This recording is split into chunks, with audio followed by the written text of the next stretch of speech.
to session 14 of Echoes of the Astral Sea. Last time we left off, the party dealt with some stuff in force space. They met one of the Echoes of Varut. This is a We problem. We don't know almost who he is, died, but we just know he's a prop. We just know he's a big Yep. baddie. And then they fled from the interdictor and jumped into hyperspace away from it. So, yes. Yeah, We're going and to I pick right back up with the I'm party screwed. with the party in the isochronal during that jump. So, yeah. Yeah.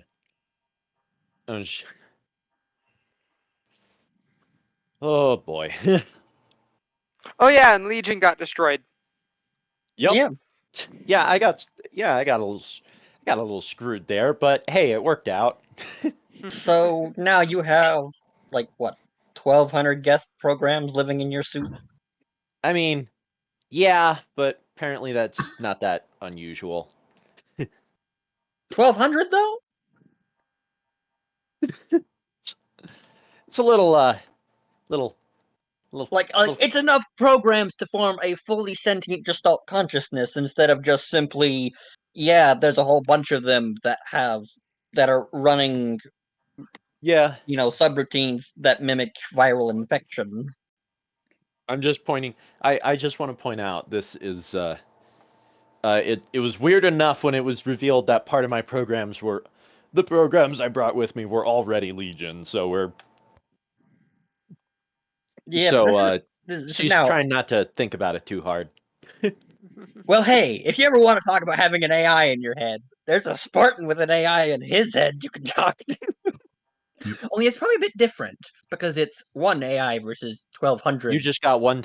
You just got Tiny one AIs. thing, and then I have like almost 1,300 things talking to me that are all gonna talk at once, like they're like a thing. But thankfully, it only sounds like one thing's talking to me. But if I was looking at the actual feedback, good God, would that be a lot of data to get through? It's one thing with 1,300 parts? Question mark? Anyways, yeah, you're in the ship jumping away in hyperspace. So. Yes. That could have gone a lot worse. Yeah. On the upside, we didn't leave anyone behind to detonate their armor to take out the ship. Much better than the last time I was in a situation a bit like that. The last time we were in a situation like that, a Reaper showed up. We weren't in a prison cell that time. No, but I'm pretty sure they were taking us to one. Out of character, they were taking you to throw you out one of the airlocks. That sounds about right. Yes, but that time we sort of fell on the ship. Yep. We didn't intentionally board them. Yeah. And I kind of peek behind me because I'm still at the pilot seat. Just look at that freaking terrifying red-eyed droid with his blood stains all over him.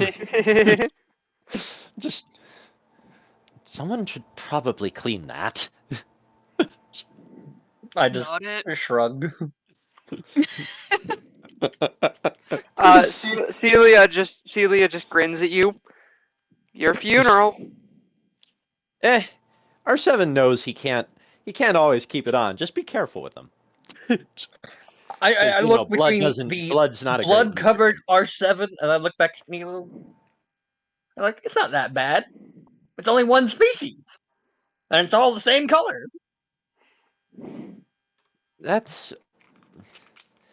I just don't know how many parts might be getting gummed up, but I'm not in a hurry to find out at the moment.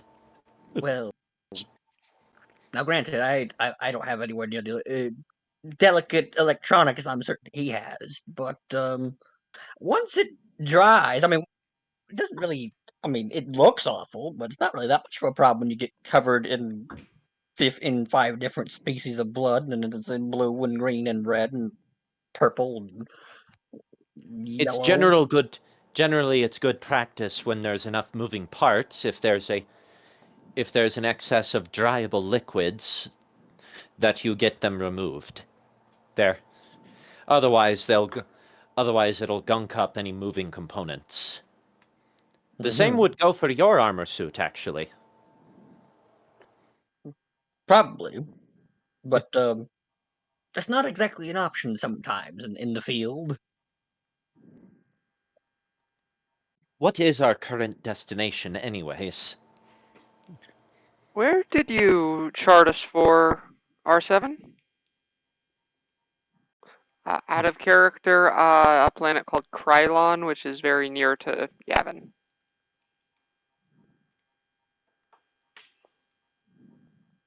Yeah.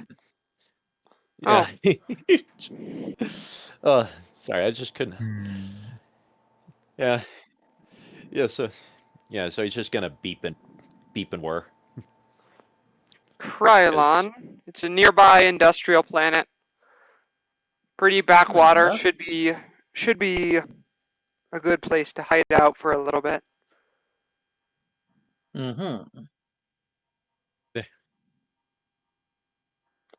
That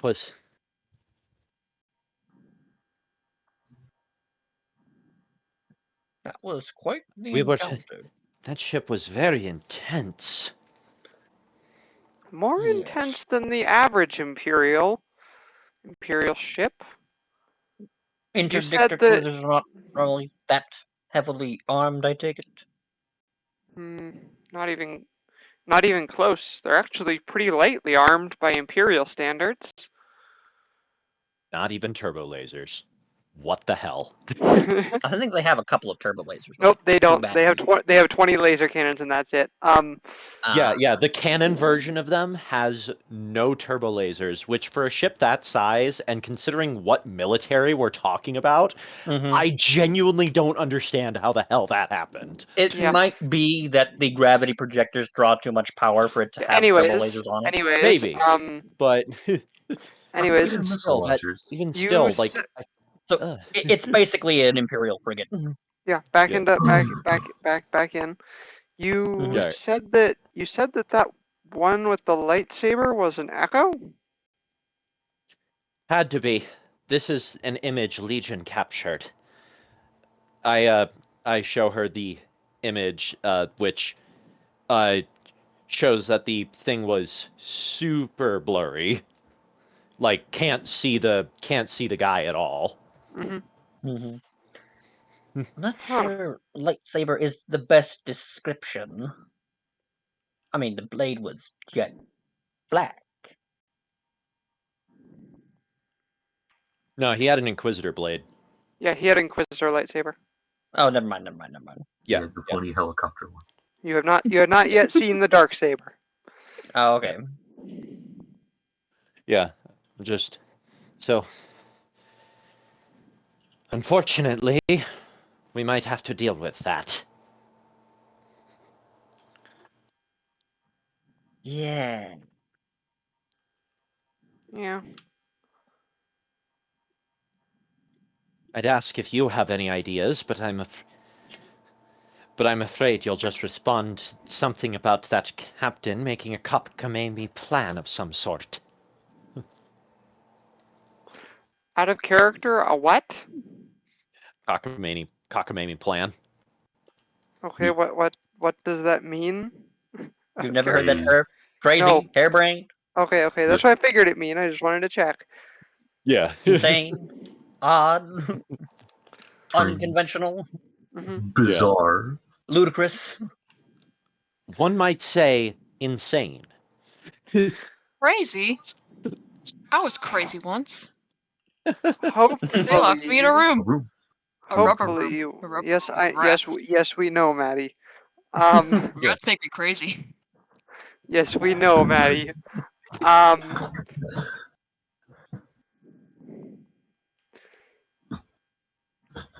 Hopefully, we won't have to deal with that thing. If you're sure, perhaps we should contact them and let them know. About what? Something's in this galaxy that's not supposed to be here, and it isn't us. If we can get ourselves our hands on a fusion bomb,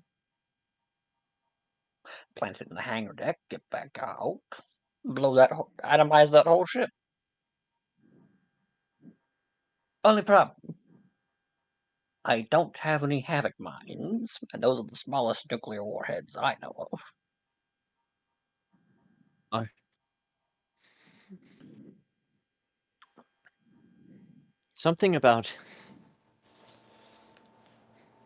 Something seemed,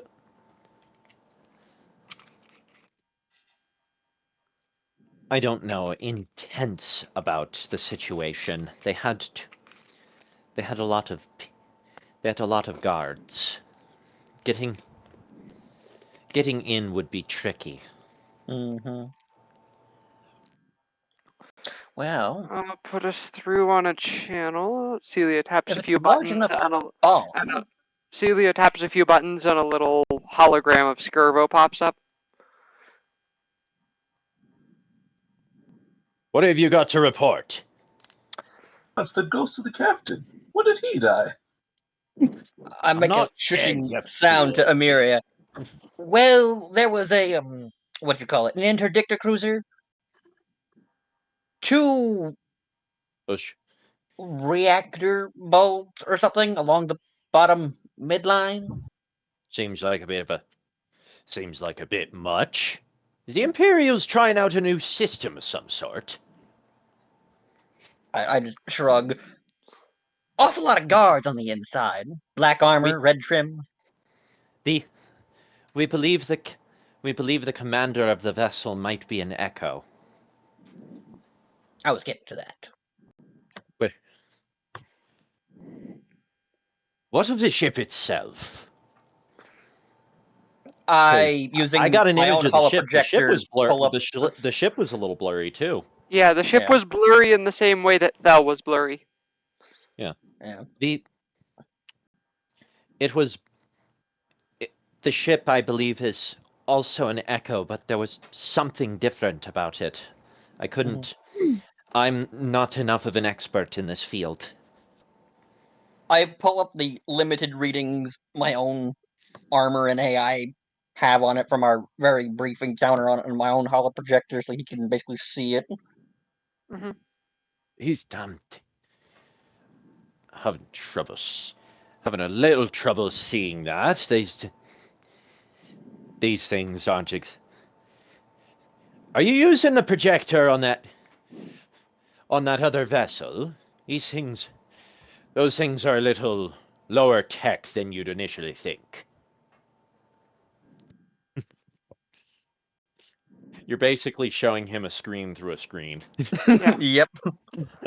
Yep. Of course, he's having. Me see if there's a and way then, I can couple that with the fact that he's got an artificial artificial optic. Of course, he's having trouble seeing what you're trying to show him. I look around and I'm like, is there some way to link data into this computer? It looks so archaic. Looks like we'll be to Krylon soon. Could just wait until we land. Very well. Yeah. We had a brief stay in the brig, and then your astromech staged a jailbreak. And I look forward to hearing his perspective of things. A very murderous one.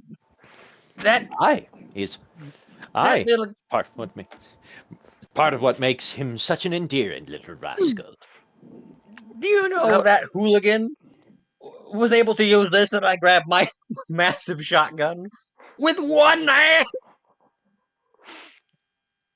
Well, I mean, yes, it's a repair unit. Of course he has constitution to be able to lift large objects, heavy objects. I'd The see. recoil that damages. I've seen this break the arms of grunts that are newbies and don't know how to use it properly. I'm trying And to twitch I've seen Magmouth. the little one lift bulkheads. Where it's not exactly it's an insane science here. They put a restraining bolt on him. I have a feeling that wouldn't And do you say anything. there's still a ship? Yeah, unfortunately, we had to leave Legion's platform, I guess, behind. That could be an issue. You lost one? No, Legion is still here. He's just doesn't have a body. Right. So so your Geth are more of a digital existence then. Yes. I see. Remember, he's a lot more analog than you. Then he's very analog. Mm-hmm.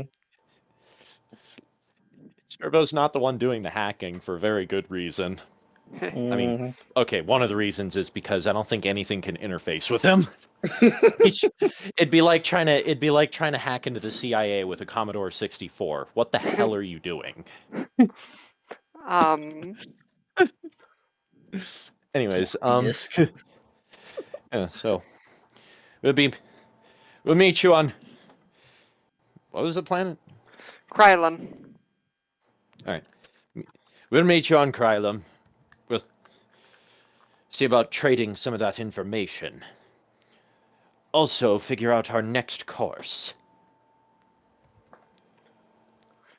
Speaking of which, I should change course. And he'll hang up the hologram. Mm-hmm. And of course, tell Ticker where the hell they're going. Yeah.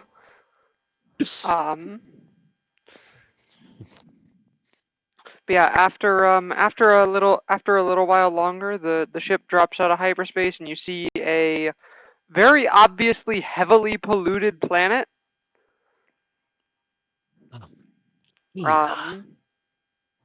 Oh, lovely. Almost looks like the world's been glassed, but somehow I don't think that's the case. I don't think either. I don't think either of you can understand the ramifications of mass environmental pollution. Yeah. Like Mhm. the most you get is smoke. Yeah. Celia talks with Ticker about some stuff with a hangar, and eventually both ships land in a little hangar bay. You see Ticker negotiating with the owner of the hangar bay and eventually handing over some little metal rectangles. Yeah. Slash some. Yeah, because the credit chits are weird. Mm-hmm. Yeah. I'm just. To be fair, they don't make much more sense in Mass Effect either. I always thought it was like a credit card, but then Shepard finds one under the cushions. Yeah, he walks over to the rest of you. I heard that you lost that robot of yours. Yeah. Just not sure. I'm not sure robot is the best term for them anymore. I've got some parts, and we should be able to find some scrap metal here so that you can rebuild easily enough. At least until we can retrieve the actual body.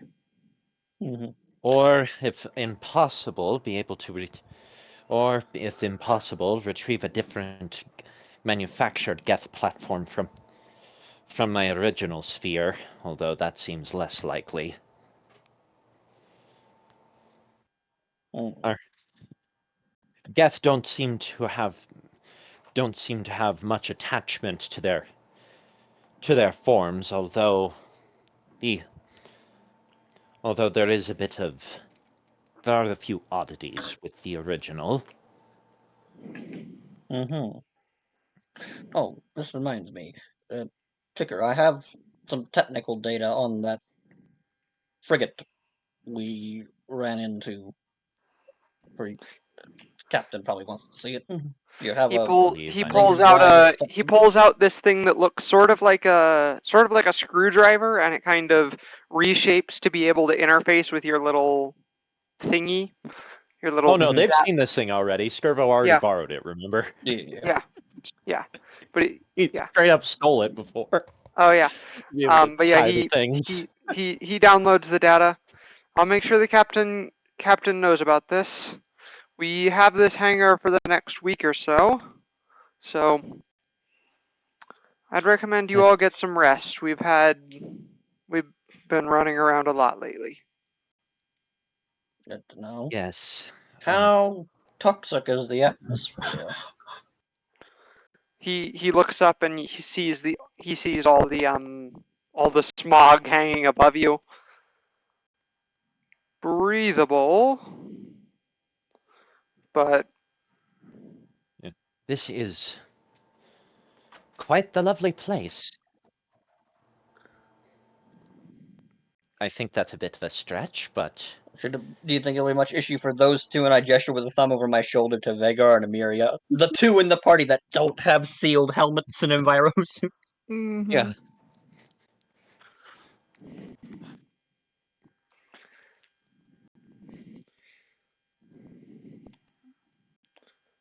I'm assuming the best answer is nothing we can't treat. Yeah. Nothing we can't treat, or at least nothing Volta can't treat. Yeah, because frickin' magic. Yeah, magic, and also these two probably are still. Although I will admit, the air, they're probably immediately like, "Oh, what is this?" Mm-hmm. Hell yeah. Yeah, because I'm sure you've all driven through smog at least once. Yeah. Mm-hmm. What is the condition of like the ground? Is it like sort of like that beigey tinted like not Narshada kind of level of polluted, or is it like a glassed world from Halo? What level of pollution is it? Raxus Prime level. How much scrap metal are we talking? I think like dirty and dingy, and like the ground is cracked and dry, and the soil is so acidified that nothing grows anymore. Okay.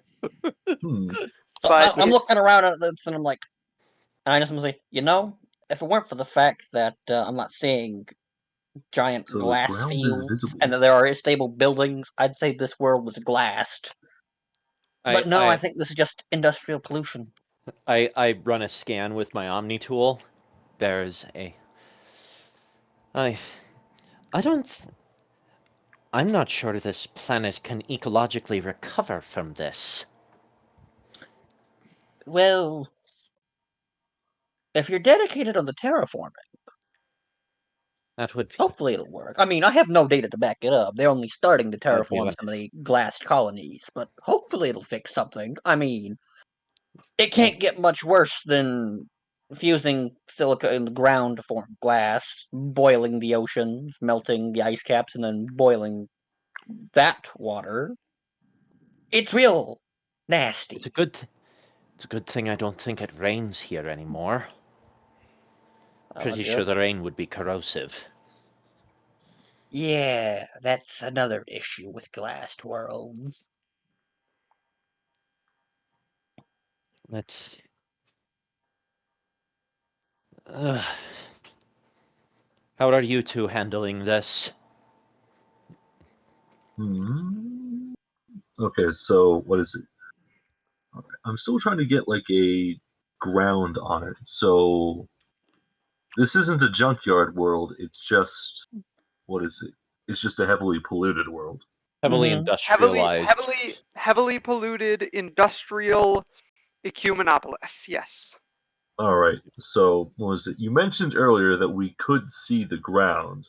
Okay, so it's not that level of No, it's not metal objects. it is not Coruscant level of Ecumenopolis, but the city does cover the entire planet. So it's more like Christophsis. Mm-hmm. Oh, okay. Yeah. All right. So, And as for what it feels like to breathe, imagine sitting in the direct smoke of a campfire. That's probably the closest thing Emeria could compare it to, and Vagar as well. Or so breathing like through, Hell's Breach. whilst also breathing through cotton, I imagine. Mm-hmm. What little you can get. Mm-hmm. Meanwhile, you and I are just fine with inside our sealed suits with our nice air filters and be like, I'm going to have to change out the filters. Let me know if you need to change yours soon. Change filter? I don't think I've done that in this particular armor suit ever. And the Mark V once? Mark IV I had to do it a couple of times, but I did have that armor for like 12 years. Yeah. I'm just imagining pull out your Oh, I'm sorry. I just immediately pictured we pull out your filter and then just bits of Elusive Man fall out. And then crawl away all screaming, possessing things nearby. Just like, ugh! Well, I mean, technically speaking, he's only had the Mark VI has only been out for like 18 months, year and a half. Well, 2 years. 18 months isn't. Yeah. Anyways, But the scrap metal is plentiful, right? Mm-hmm. You can see scrap. You can see scrap metal all over the place. Yeah. Well, then Emeria is already at work directing her army of minions to to find suitable metal as to make her funny little spike things so that she could eventually attach weapons to them. I pull up on my hologram brief. You see very, very brief like engineering schematics of Legion. By brief I mean it's like, height, basically almost more like a tailor's kind of measurements instead of like an engineering schematic of how to build. Yeah. I'm just There's probably be robot remnants somewhere around here. This is a junkyard. I'm less concerned about the shell and more immediately concerned about the innards. And I pull up an actual schematic of the guess because of course I have one. I immediately turn my projector off and put it away. Yeah, and then I just take away all the outer components and show the weird vine-like cables. Yeah. Just Ticker more returns immediately with concerned about these. Ticker returns with a box of various parts, cables and capacitors and all sorts of other little computer parts. I'm going to say you all get a long rest. We know what Nilo is doing. We know what Emeria is doing. What are Vagar and Bradley doing? Let's see here. Vagar is just going to just scope the area. He's gonna just put his face to his the crooked of his elbow and just look around. Would this scrapyard have like an inventory of all the different metals it has? Probably not. No. Not a good one, anyway. And if you're looking for something like titanium, it's going to be hard to find. Well, yeah. Well, I was looking for like a titanium or Beskar or something like that. Because we're on a scrapyard world, so. Hell, sure as hell not finding Beskar. That shit's valuable. Yeah, no, you're not finding that. Yeah. I mean, you might find Cordosis, because they even had a roster.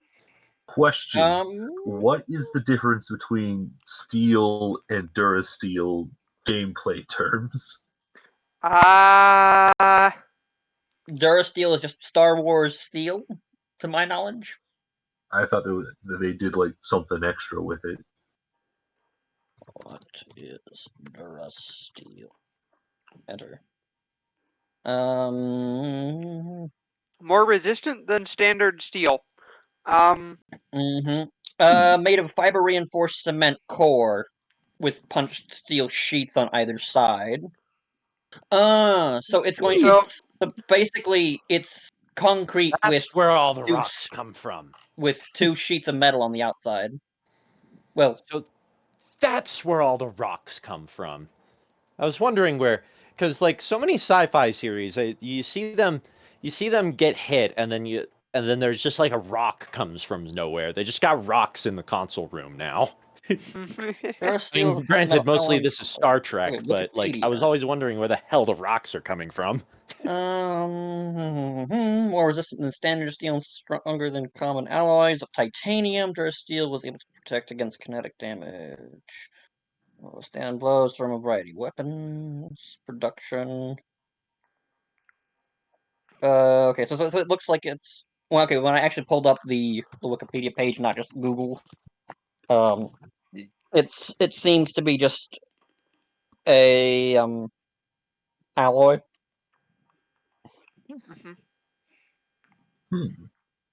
Let's just make it mechanically the same as steel. Alright. Yeah. We're just, yeah. Created from a variety of... I would list these off, but they're just Star Wars metals, not real ones. So the only real element in its Legends description is carbon. So okay, so carbon and a whole bunch of Star Wars metals. So yes, what? Bradley, what is Bradley doing? That is a good question. Oh, actually, we've got time. I'll work on my armor repairs. Okay.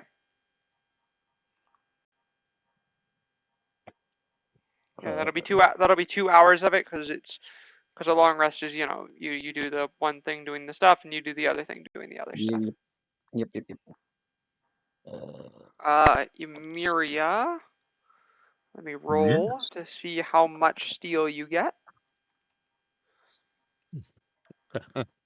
You get 6 steel scraps. Remember the crafting system is a steel scrap is a very abstract amount of steel, so it's like you get 6 chunks of steel scrap metal. Okay, well, we're gonna have to go to this crafting system to see if it's like. Alright. Weapon. There are a lot of things for this. Like a lot. DC 14 before one falling. Remove this property. Do some standard weight property. Do some silver weapon.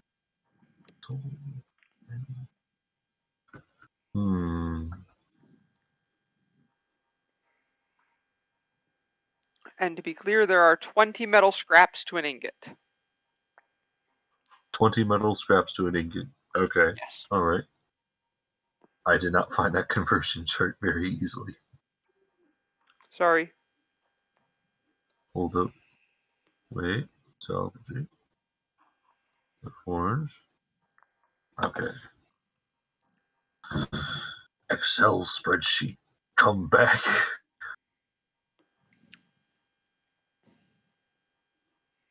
Alright.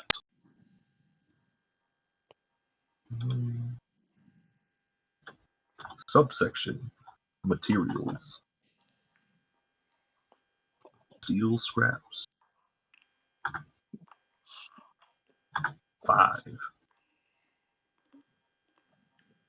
6. 6. Yes.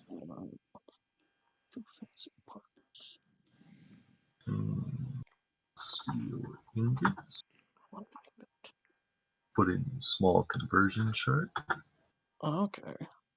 1i equals 10 s. 20. And then there's the whole forging. That 50? 20. 20. Yes. 20. That's on the blacksmithing tab under components and materials. Components and Just 20 materials. scrap, okay. No. Maintenance, crafting, bit kilns, magic related. Maybe I'm just in the wrong thing. All the way at the bottom of the blacksmithing. All the way at the bottom of the blacksmithing tab. You know, simple weapons, martial weapons, exotic weapons. Components and materials. Okay. So we're going lengthwise, not downwise. But no, those are modifiers, components and materials. Yes, there we are. All right. Okay. Quick question. So it's 20 scrap for 1 ingot. So can 20 scrap be made into 1 fancy part, or does it need to be made into 1 ingot and then 1 ingot made into 1 fancy part? I think it's the second. I think you'd need to make it. You'd want to make it into an ingot first. Okay. Multiple ingots are necessary. Well, I was just like, 'cause I was looking at one of the optional upgraded things for the shotgun being the hydraulic stock, which is fancy parts in a regular stock. I have the regular stock. But the fancy part is 1 ingot, and 1 ingot is 20 scraps. I was like, can you skip the intermediate stage and just convert 20 scrap to 1 fancy part? But if it needs to go through the Yep. I see where you're going. Let's repair though. Regular. Oh, Spencer, underneath the tinkering tab on miscellaneous parts, regular parts, not fancy parts, but regular parts can be made from 5 metal scrap.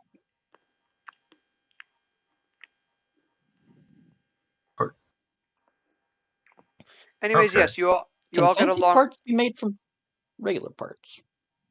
Yes. I don't think so. Okay, because it's not on your recipe list things. I was wondering if that was an alternate route. Yeah, there are other ways to make fancy parts as well. I think you can make them through tinkering. Well, so so I'm looking at the tinkering page for fancy parts, and that is the 1 ingot. Yeah, and you can also make them through glass blowing as well. Oh, okay.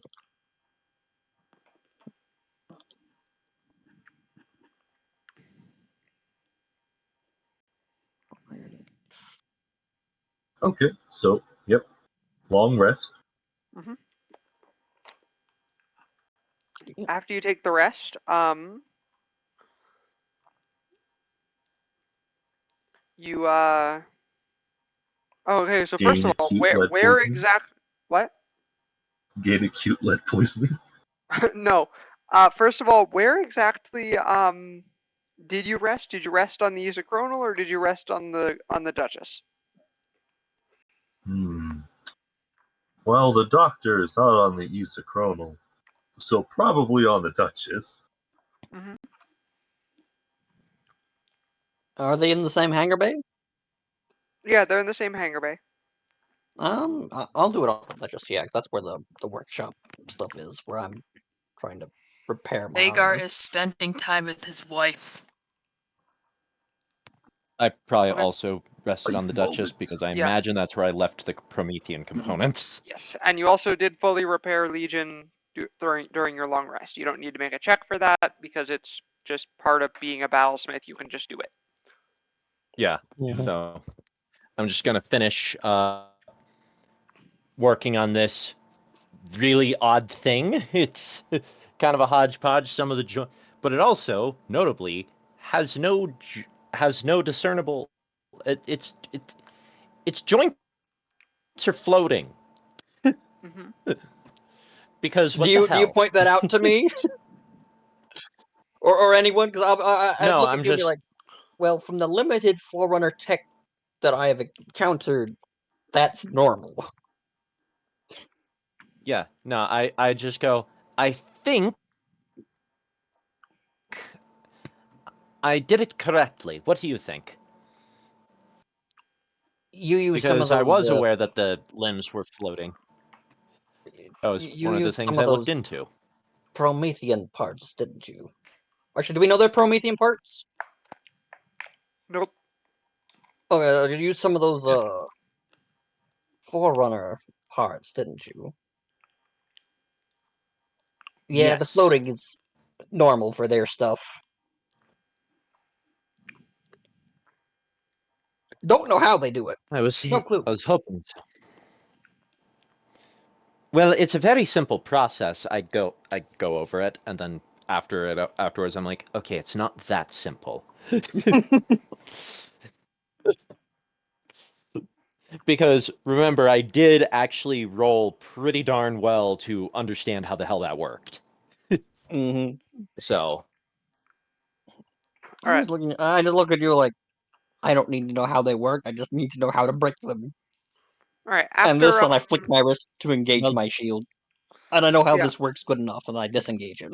Yeah. After you all wake up, Duchess appears in front of you out of character. She wants the captain to see them. So, Joey, he wants the All right. The captain wants them because they've gotten news from one of their rebel contacts.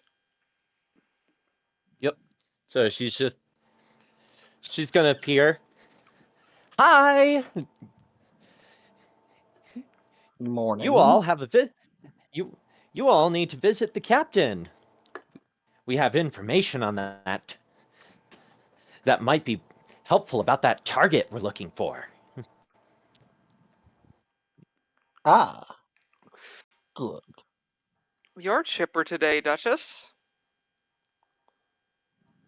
Am I This not is Celia. always? Yeah, she turns. Am I not always? No, just Having one of the smiling at Celia with one of those completely soulless, vacant smiles. Not normally. Turns not around and degree. it goes to being a genuine bubbly smile. I don't know why, but I just love the idea of these two being weirdly catty with each other. Just because their jobs overlap a little too much.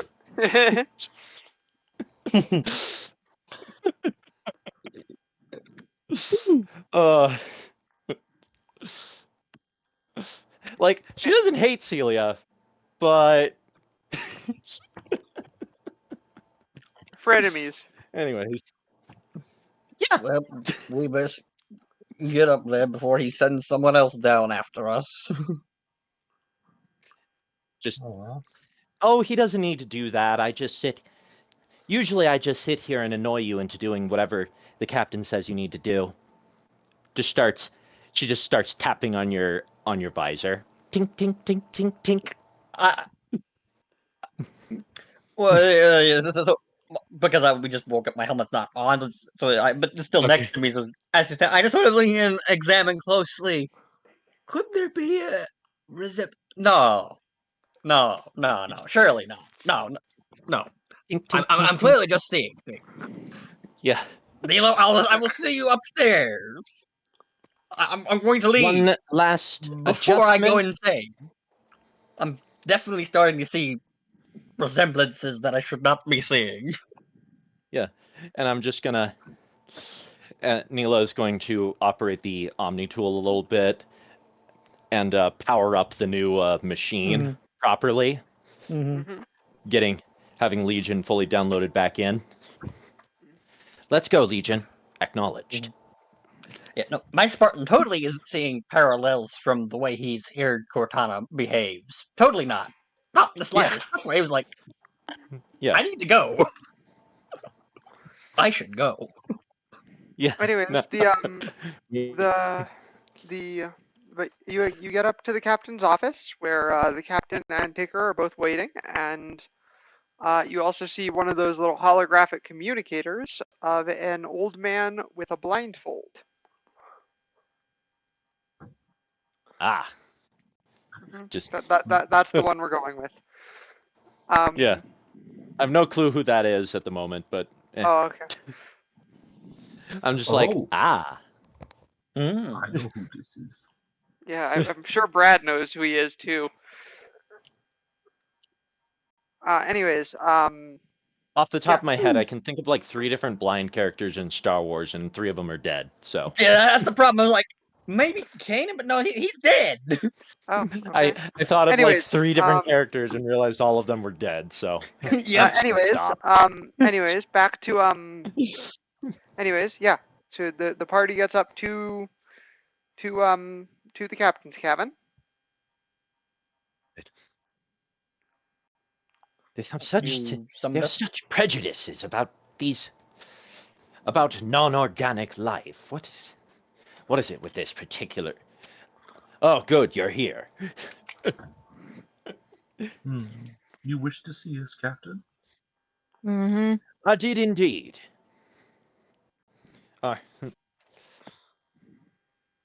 Our friend here has gotten some information. I'm assuming about our missing Mandalorian. Yeah.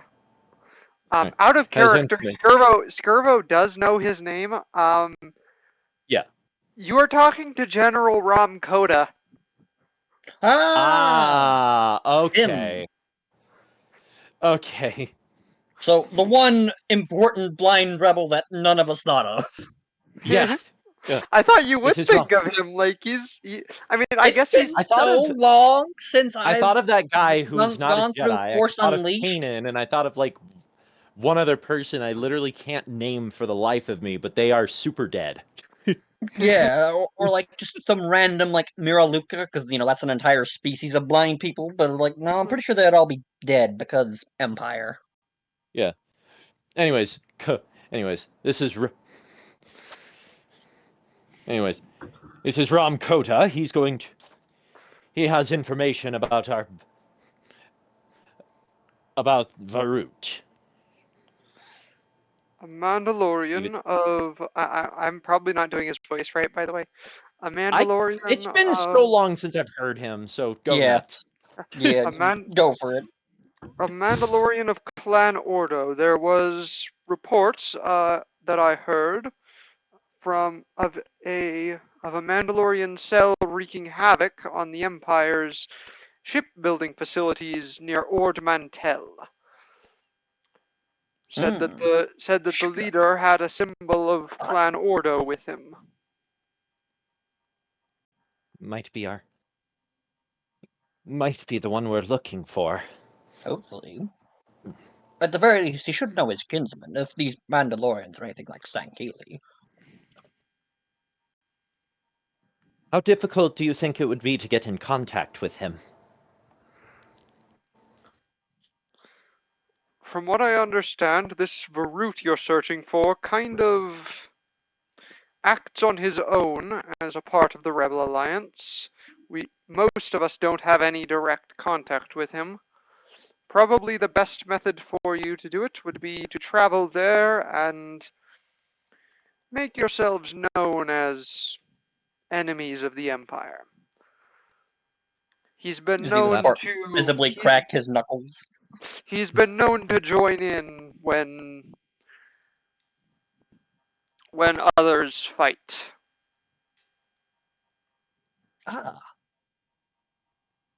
Good. All right. The Spartan has the most emotion you've ever seen on his face so far, and it's an almost like maniacal grin. We have a shipyard to destroy. I love a good demolition.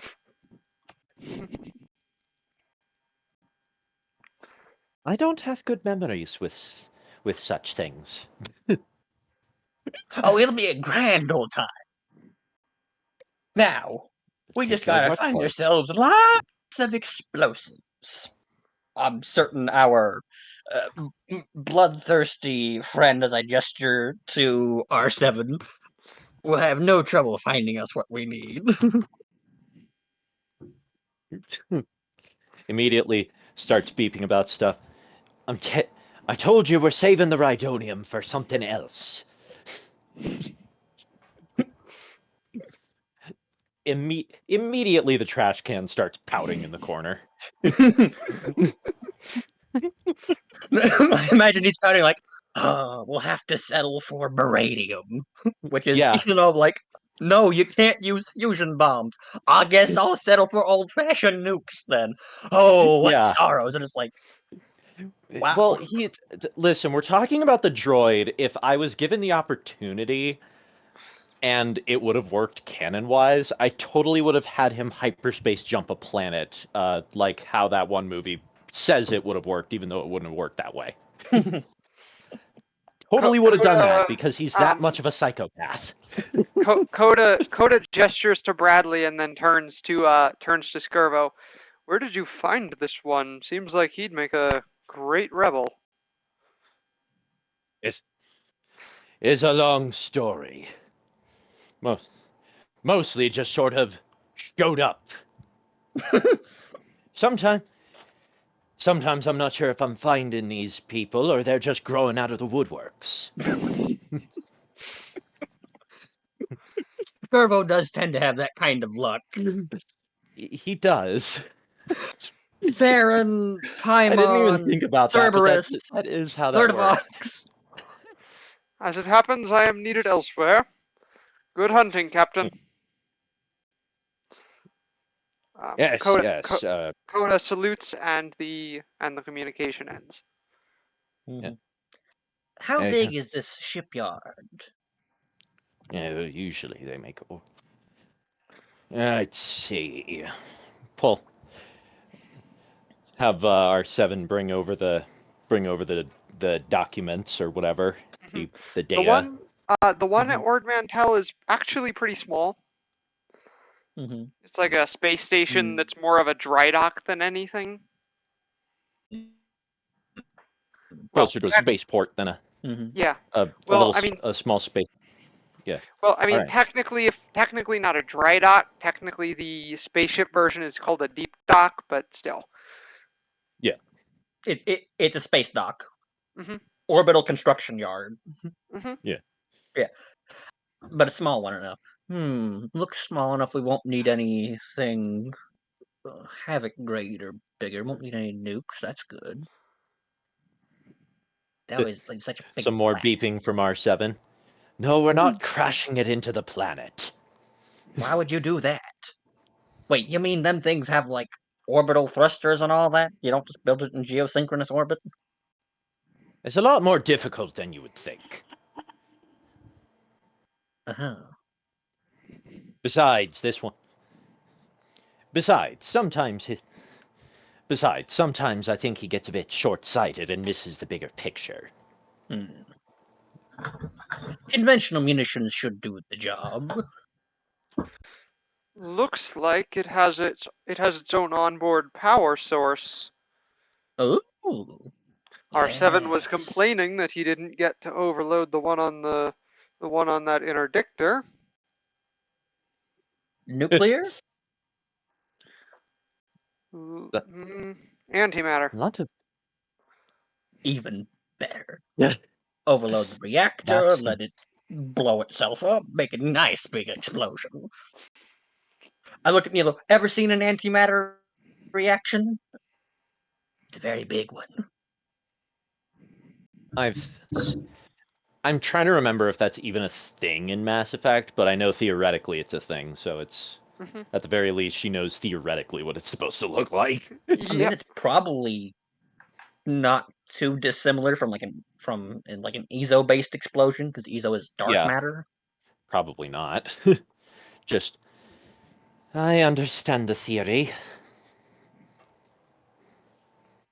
Once again.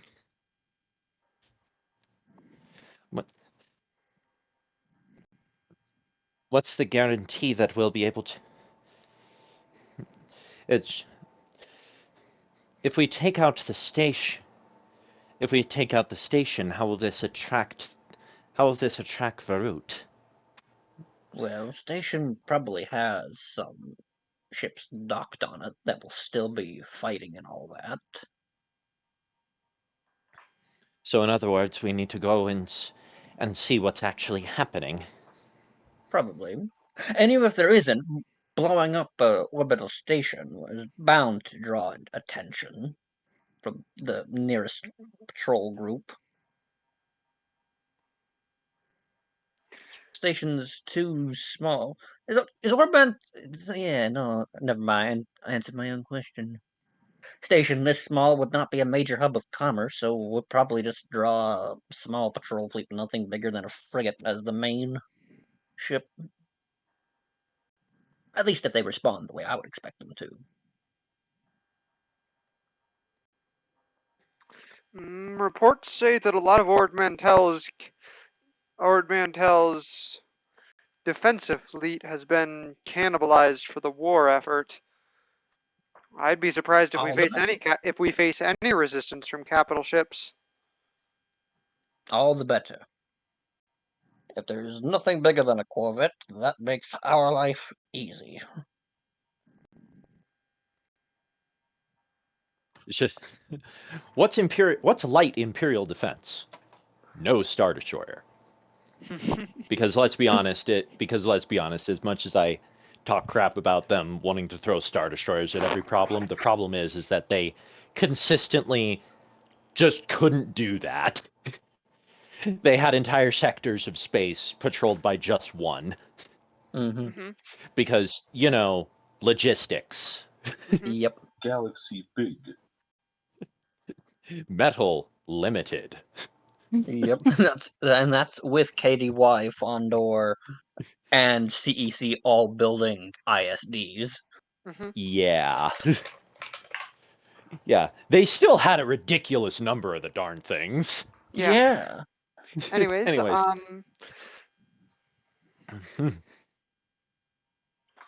Well, when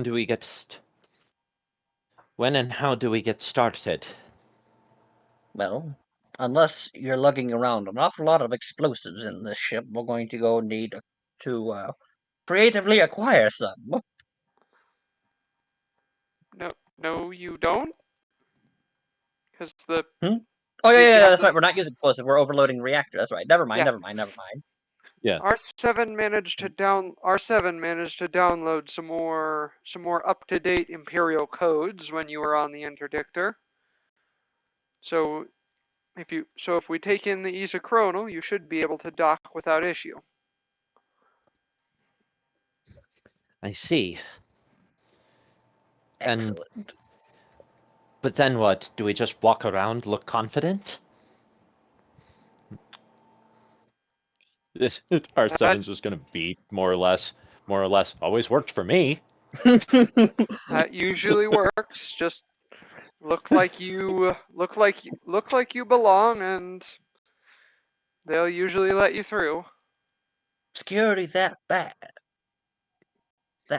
They have a very draconian style of maintaining order. There's some appeal to it. However, I've found that if your subordinates are too scared to question their superiors, then they might not ask important questions, whether or not something is safe for the rest of the crew, or alternatively, whether or not someone who looks like a superior even belongs there to begin with. I mean, people don't usually give me much issue going wherever I go, but that's because they all recognize a Spartan and get out of the way. Usually you just interesting. Usually you just put one of these on and just get snippy with people who talk to you. They usually leave you alone. So we put Vagar in Moth uniform. And just have him walk in front. Put him in an admiral uniform. Just have him walk around like I'm in charge. Yes, it'll work perfectly. I mean, nothing better not be skin tight, I swear. Can we do that? That'd actually be really funny. Put Vagar in an admiral uniform. His only thing is it better not be skin tight. Ticker just thinks for a second. I think I have something that should help you out with that. He pulls out a little like pen looking thing from a box and hands it to Vagar, And immediately as soon as Vagar takes it, his clothes shimmer and illusionarily appear to be the clothes of an Imperial Admiral. Out of character, also, the little pen thingy is one of those, like, code cylinders. Yeah. Oh. Excellent. Yeah. So, Vagar's gonna pocket it and just, like, check himself out. Yeah. Wait, I need to get Eden. Where is she? Hit a pose for us. Just kind of eye you up and down. Well, you clean up nicely. Thanks, I guess. I'll also say that the magic of it also hides Vagar's swords from view, but they are still there. I'm sorry. Excellent. I just immediately. Okay, Mads. Front and center. You're the one having basically. You just. If you were listening to Skirvo, basically we just walk in. You look like you're in charge, and if anyone questions you, you just get snippy with them. Okay. And if they continue to question you, Spartan will just punch them.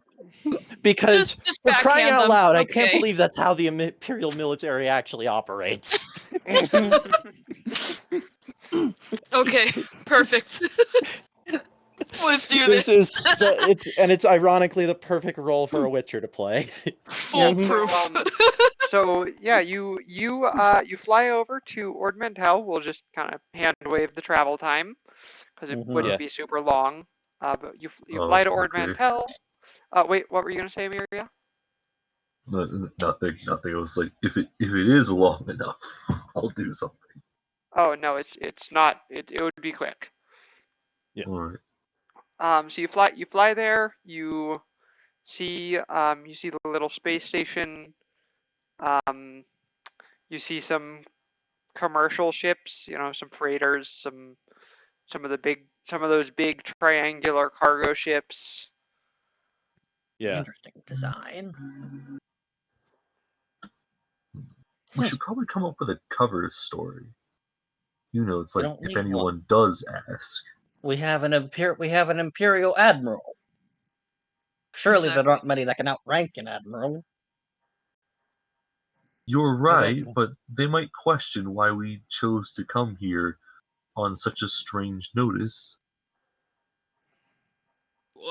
It's we could just get snippy at them. Terry, I look at Vagar. Any questions why we're here? Just proceed to yell at them. Celia looks back. Celia looks back over her shoulder. Random inspection usually works. So ask them how dare they address you. And if they Amelia finds a clipboard. Many questions, ask if they're questioning your authority. This is a lot of information. Steal my helmet on. Okay. Just most of the time, just say random inspection, and if they keep asking questions, angrily ask if they are questioning your authority. Okay. And you know how to write. I give you a thumbs. I give you a double thumbs up. Yes, I know how to write. Oh, yes. Forgot you have a journal. Okay, yes. Yeah. So Amelia will give Vagar a clipboard. I immediately hand it back. We're in a spacefaring sphere. I think they would question us if we used paper. No, we need you one have of those, to keep your documents without digitizing them. Otherwise, the enemy might get to it. We had a whole drunken rant about that. Stand straight and look. That's probably one of the most beautiful bonding sessions I've had with any characters. That's the most bonding that Vagar has had with any of the characters. Yeah, I like his both hands on Vagar's shoulders. I'm like, just look intimidating and serious. So, your normal self. Okay. Let's go. Yeah. Celia communicates with like the dock worker and tells them about it and transfers all the code she needs to, and you get docked onto the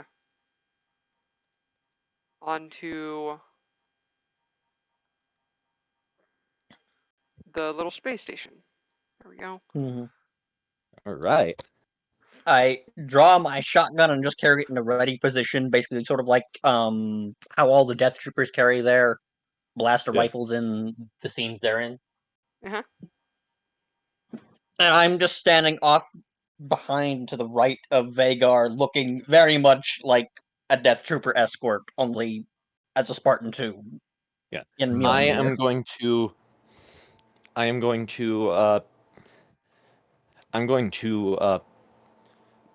that. I'm gonna do that that techie thing where they're just kind of standing awkwardly there, taking down notes whenever.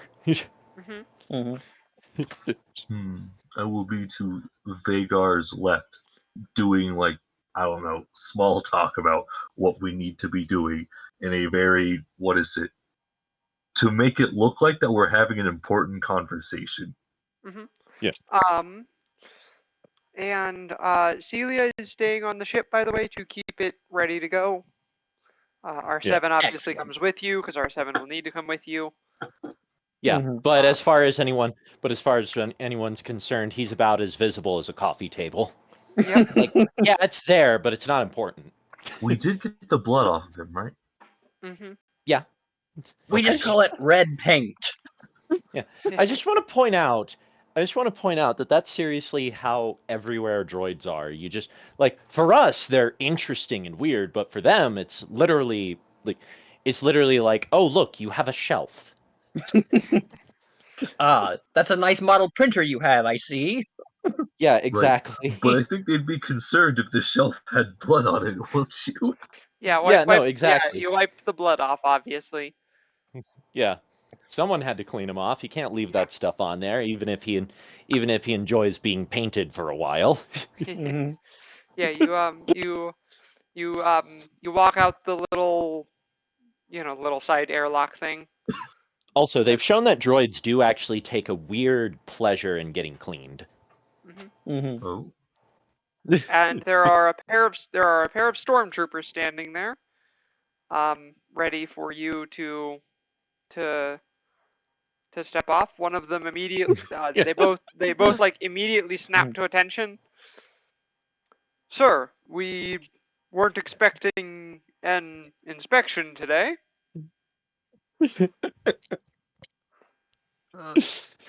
At ease. Yeah. We'll be done quickly. Yeah. Admiral, sir, you were wanting to inspect the reactor, remember? Yes, the reactor. We are inspecting the reactor. That's all. Yes, right this way, sir. Oh, this is just so damn funny. Also, internally, I want to point out, Vagar looks like he belongs. The rest of us don't. The fact that this is working is making Nilo internally scream. Like, yeah, she agreed to it. Yes, she helped with the plan, but she expected slightly more resistance. The fact that it's working as well as it is immediately like, what the hell is this security? Yeah. Oh gosh, it also doesn't help that Nilo's an alien. Yeah. Yeah. Yeah. But also, they're not going to question the Admiral. One glance around, you could tell they're xenophobic. And Nila's got that full sealed faceplate. You can really only see the eyes. Unless they pay attention to her hand geometry, they're not going to take much notice. I mean, my legs are definitely weird, though. Quarians are digitigrade. Yeah. Not really. They are. They just don't animate it like that because, frankly, it doesn't make any biological sense for them to have bowed tibias. Yeah, but I'm just simply going like the way they're animated. They do heel to toe walking, and she stands flat-footed. Which is plantigrade. Well, I've researched this to an unhealthy amount. She literally shares the same skeleton as all the other female character models. So she's so she's literally animated the exact same as every. So she's literally animated the exact same as Liara, and Ashley.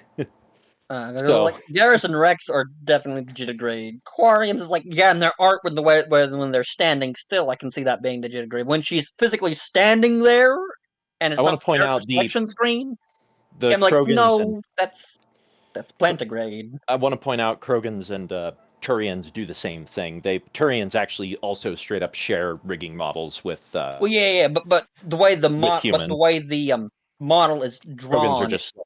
It looks Anyways, yes, differently. Nilo is getting a lot of weird looks. Immediately understanding these guys are xenophobic. Yep. Mm-hmm. I mean, also, our Legion robot is very strange. Yeah. That is straight up tech that just doesn't exist in this universe. Yeah. Mm-hmm. The original two stormtroopers lead you through some hallways. You see several other stormtroopers as well as some Imperials that aren't wearing like full armor, just like, you know, random just like dock workers and stuff. Yeah. And eventually they lead you all the way to a door where a dock worker one of those guys sits with the sauce plate helmet. Yeah, sits at a little desk. Open up. Admiral wants to inspect the reactor. I wasn't notified about this inspection. It's a random inspection. Man, we got like 5 of these in one day? What the hell? Gotta keep you on your toes. Yeah. Exactly. They're supposed to go through the correct protocols, and then the other stormtroopers just. Do you want me to tell the Admiral that you won't let us in? I'm just gonna start jotting down on my clipboard and just shake my head. You don't have the clipboard. Remember, I shoved it back into Miria's hands. Oh I have the clipboard. I'm gonna be jotting down some stuff for. You would probably tell us to make note of that. Yeah, I will. I start clearly making notes. Make note of this insubordination. I whisper into Vagar's ear. They seem to be questioning your authority, but like just loud enough that other people can hear. Truly, discipline needs to be done.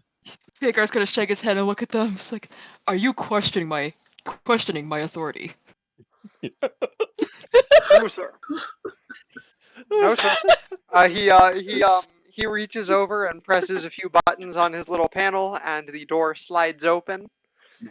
And you find yourself in the reactor room. Again, internally screaming, why the hell did this work? Once we're all in, and I'll turn around and simply say, just simply nod and hit the button to shut the door. Basically leaving us alone in the reactor room. And I'm going to turn to Neela and look at me like, look at you right in the eye. How many other people are in the room? It is the group of you plus a pair of engineers who. Okay, before I shut the door, I'll look at the 2 engineers and I'll just simply say, "Leave us." Yeah. The engineers very quickly run out of the room. I'll shut the door and then I'll look at the rest of the group and be like, "Okay, I'm not gonna lie, I can't believe it worked." Only I don't say that very loudly. Yeah. I'm just gonna quietly. like full on internally screaming. Yeah. that these people want to kill their own men. That's the only explanation. Let's just get this over with and be like, so no one has to look at me anymore. This has been like the second time we've done something like this. I look at Neil and I'm like, no, I didn't just hallucinate our way in here, right? Security was that lax, right? It's all you now. Make sure to give at least us enough time to escape. lets out some beeps. Just realized none of us in this room can understand the little bastard. Well, we have 2 AIs that can probably speak binary. I don't know if they speak this brand of binary is the problem. That is true. We'll say that since Legion's current body was partially constructed using parts from Force Space, that he can understand R7. All right. He got a protocol droid chip in him somewhere. Yeah. All right. We got. Holy crap. We got this. This. All right. So, get R7 going in and doing some madness. You see R7, do the scomp link into the wall and swivel it around a bit. Trying to understand how the fuck that even works. Like that was never clear. That's a strange. Especially considering I've seen at least one droid use a claw manipulator to do it. Yeah. Actually, I've seen 2 of very different types of claws. One of them is literally just like it was pretty much a wrench. Yeah. And the other one did it with literally like a 3-fingered skinny claw thing that wouldn't look amiss connecting things in Warhammer. It's just and I just spin it. I never understood how that worked. Anyways. Yep. Please continue, Dungeon Master. Strange type of yes, data. But R7 would obviously be smart enough to do it in a way that wouldn't set off any alarms. Yeah. And R7 is also bloodthirsty, so the people on the station are getting absolutely no warning. Of course they aren't. What a shame. Civilian casualties are always a possibility with this one. But you see, where's our bloodthirsty HK-47 to comment on R7's bloodthirsty ways and his efficiency at killing meatbags when you need him? I couldn't help but imagine one moment to just most of the time it's a lot of HK-47 going yes, or maybe suggesting better methods that'll create more havoc. But then there's at least one moment where he's just like, observation, this seems a little extreme. And then immediately query, did I just say that? I can't believe I just said that. Anyways, R7 links up a little data pad to it.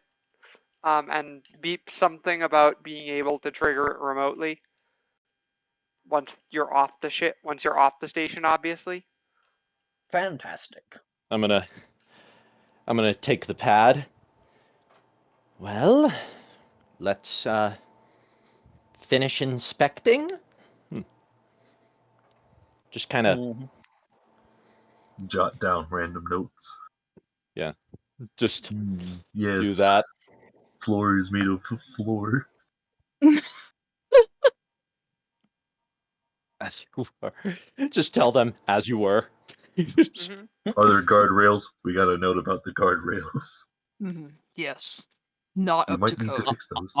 Honestly, with Star Wars, it's always a question of whether or not they have functioning guardrails. Yeah, anyway, OSHA is not a regulated thing in this. Yeah. Anyways, although I do want to point out that on Coruscant they specifically state that they do need guardrails specifically for power droids. Because on planets like that, otherwise it's literally raining bombs. Yeah. The party, you're able to get back off of the station without any trouble. After you get back to the ship, it's just random inspection worked, huh? Mm-hmm. I just quietly go over to the sit at the thing and then just kind of put my mask against the steering column I sit down with a heavy thud, pull off my helmet, and I just sort of have this blank stare, and I'm like, I hallucinated that whole thing. We haven't gone in yet, have we? There's no way. There's no way. It was. We just walked in there and walked back out. That was you know a little... how easy my life would be if infiltration missions worked like that. That was too easy. That was... Are they this dumb? Yes, it would seem that way. I'm glad to know I didn't hallucinate the whole thing. Didn't just dream it all up in some flood infection. As you're flying away, Celia just says, "Most of them are." Yeah. How did they get into power?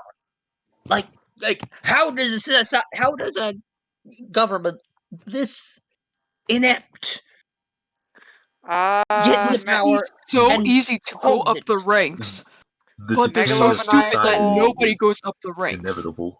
Megalomaniacal totalitarian dictator seized power by orchestrating a war, something like that. Also, he might have been one guy with brains, and everyone else is just dumb. Also, he might have been like a dark sorcerer or something like that, but not everyone in this sphere even knows about that. Yes. I mean, it is worth pointing out that Skirvo has already stated that he is an objectively evil-looking man. Yeah. So he has brains, but everyone else just has a ridiculous case of stupid. I don't care what the circumstances of Skirvo having actually seen what Palpatine looks like. The fact is Skirvo's seen what he looks like and is just wondering why the hell anyone voted for him. Because it's for him, it's literally like someone took a look at what's his I forget his name, that frickin' lich we fought. Acererak? Yeah, Acererak. It's literally like if people looked at Acererak and said, yes, he should be the one in charge of our economy.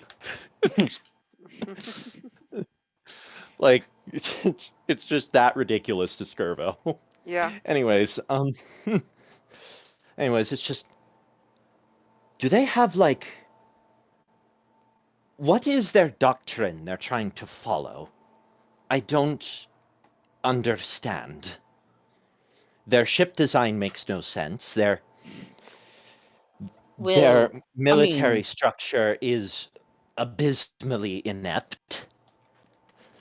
Oh, yeah. I think you were overthinking this. We should be at a safe distance by now. Well, my maniacal friend. I'm just gonna the reactor. Yeah. I'm just gonna pull. Yeah. Nilo's a little too exhausted to do anything. Is a little too out of it to do anything with the pad, so R7's going to retrieve it from her and then start cackling wildly as he hits the button a few times. Yeah, you see after a few moments the station seems to just violently explodes.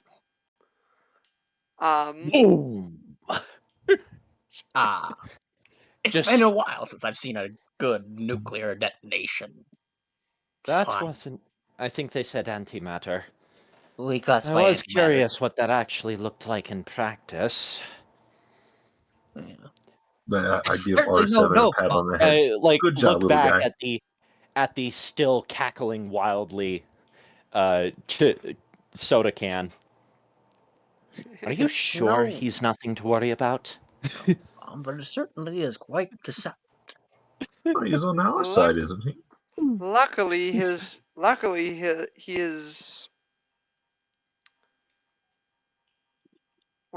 murderous tendencies are currently directed at the Empire. How fortunate for us. He beeps something else. And pirates. and pirates of this sphere, at least. Yeah. How He's fortunate for Right, us. but he is a pirate. That's why I specified of this sphere. Okay. Well, now we. Yeah. He sort of he brings out little these little tiny fold out manipulators out of the sides of his head and kind of makes little quotations with them while beeping something else. And it's just he specifies that we're technically smugglers. There's a difference. It's just because this thing is R7 is iffy. If he is always iffy. I will always describe him as a worst case scenario for good reason. I'm for some reason I'm picturing Chopper without the cranky old geezer vibes. All the other vibes, just not the cranky old geezer ones. Exactly. Uh-oh. Looks like they figured us out. We've got some company. You see a radar readout that shows 8 little blips rapidly closing on your ship. Everyone get ready. Looks like 8 ties.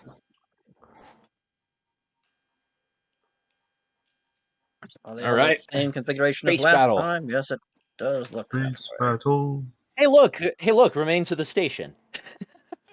No, these are just asteroids. No, I know, but I had to make the joke. I man the gun. Oh, Who is 16. all right? Who is the commander of the scenario? Or Celia is the commander in this scenario. all right. Alrighty. Nilo. Oh, right. I briefly forgot that we retconned what ship it is. Yes. Anyways, I don't think we ever said that on stream, actually. So there it is. No. Yeah, it's a As YT long as it 1930. has, as long as it has a Dejaric table, does it really matter? Okay, let me just. Nilo, you're effectively the one piloting the ship right now, so. Astral vehicles. So. And then what? Let's go. So yeah, what would you like to do? You don't need to make a check because this is actually in combat. So what do you want to do? Oh, okay.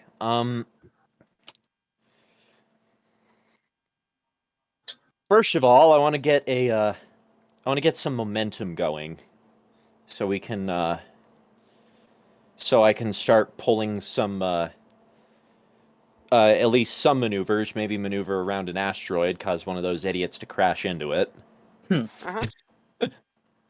Okay. Because of how fast you're going, you can pretty much maneuver to wherever you want on this battle map in a turn. So. Oh yeah, you don't have control, do you? Let me. I do not appear to. No. Let me fix that. Because you should have control, obviously. Configure ownership. What? Joey owner. Okay, you should be able to move it now. Ah. Why am I the one driving? Anyway. That moment someone realizes that moment the madman realizes they're the one in control. So we'll head over here, see if I could cause a bit of a banking. I'll yeah. Okay. Vagar. Wait, does quick question? I know it's Vagar's turn, but does this ship have a top and a bottom gunner like the Falcon does? No, just the top, I think. Just the top gun. Alright. I'm gonna look over at Bradley and be like, well, you wanna take the gun? Yeah, I'll take the gun. Okay. Yeah. I'll just sit here and brace. Yeah, I know that there's not a lot for two of you to do in this. Sorry. No, you're fine. Hey, it's You're okay. for the ride, literally. Legion. Hey, it's okay. Legion's just kind of vibing as well. Mhm. All right, Emiria. Well, since I'm still on repair duty and we still have a full health ship, there's not really much I can do. So, I guess be at standby. Yep, Celia is also at standby. Bradley. Okay. Because you Remind all me take your turn, because mechanically you all take. Well, yeah. Because we're gonna say you all take your turns simultaneously. You do have a clear shot on basically any of the ties. So that is Okay. a plus. Because we were about here when we Yeah. started. Yes. So we'll go for this one. Okay, that is going What to would be the a plus stats 9 for to the? hit. Plus 9 to hit. Okay. Which one are you going for again? 20 plus 9. This one. Okay. Okay. Oh. Nat 20. Okay. Jeez. You take out 2 of them. He did one of those, shot the wing off, and it spiraled into the other one. Yep. Okay. And that, remember, Second shot. Let's go for that's this one. that's your entire action to fire it. Oh yeah, that's right. Yeah, It yeah, doesn't- yeah. yeah. I forgot this thing. Yes, the ties come screaming after you. We're gonna have this one specifically Despite the make fact that we're in space, we can all hear the sound of those twin ion engines. Yep. We're gonna have one of them make a check to see if they. We're gonna have this first one, make a check to see if it slams into this asteroid right here. Yep. I'll leave that work. That's the Empire. They don't have good steering. Whatever, you keep looping around the asteroid. We're gonna make a check to see if this one slams into that asteroid. Also, yes. Through the asteroid field. Oh my god. The Empire has a very beautiful way of making you go, that was too easy. Okay, Nilo, your turn. Oh wait, the TIE fighters still have to take their shots. I forgot about that. Yeah. Oh yeah. Let's see what they get. What is that noise? So yeah, tie on the far left. Yes. Second. Yes. Third. No, and the fourth is out of range.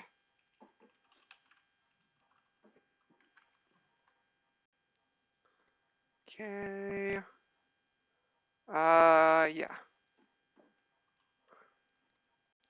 Okay.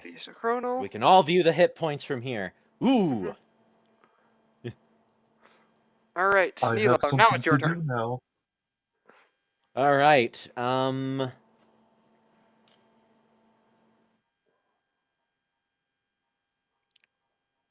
Let's whip her around this way. So, You mean, that way? Yeah. Yeah, so would I need to do a roll to basically do one of them U-turns? Yeah, make me an astral vehicle. Make me an astral vehicles check for that. All right.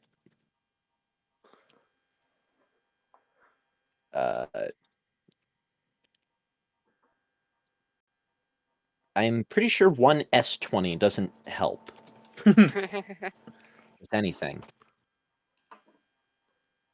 I'd say that did it. Yeah. Yeah. I think a 30 does it.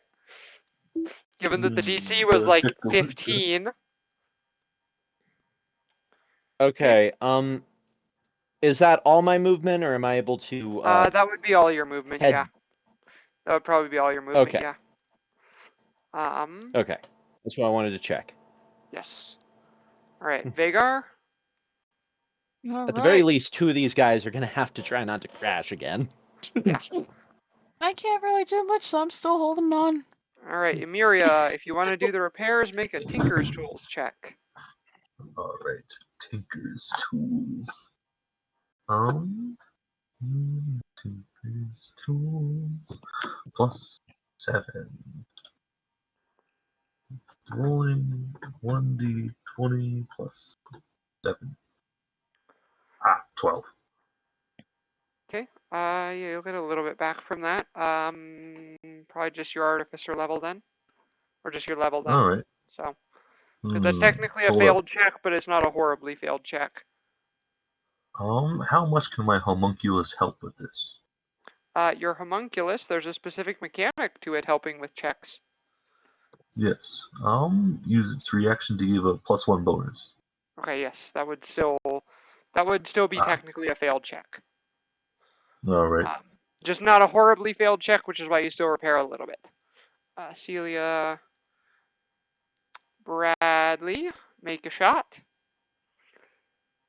Okie dokie, let us go for... Let's see here. Of these ones, the one's least likely to crash, I'd say probably... Let's go for this one. Okay. Boom.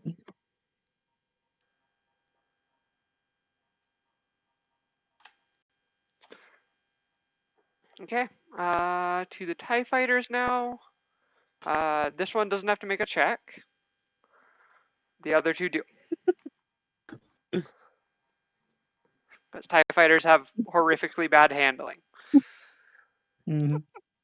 Yep, one fails.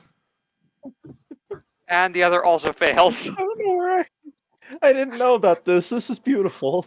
And as the last one screams towards you, it explodes, and and you see a wedge-shaped ship also fly in nearby, having shot it. Immediately Celia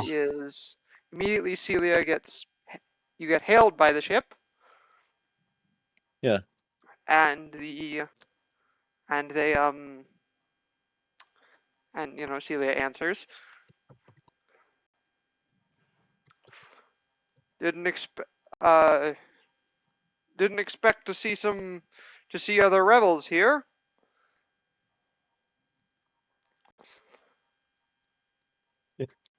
I picked a beautiful time to post this GIF of a crashed TIE fighter. They converse for a bit. The other person refers to themselves as Aden 4, and after a little bit, offers to basically says, sounds like we might be the ones you're looking for. Follow us. And then the ship turns around, and Celia follows them back to a little space station nestled behind one of the planet's moons, where you dock and go inside, and gonna help with the landing sequences and stuff. Yes, and you see the wedge-shaped ship also land, and 5 soldiers walk off. All of them dressed in Mandalorian armor. The last of which is dressed in golden Mandalorian armor. Most of them are in black, but the last is dressed in golden armor. Still has black and red accents, well, but it's primarily gold. Yes. Yeah. Yeah. You're our Mark.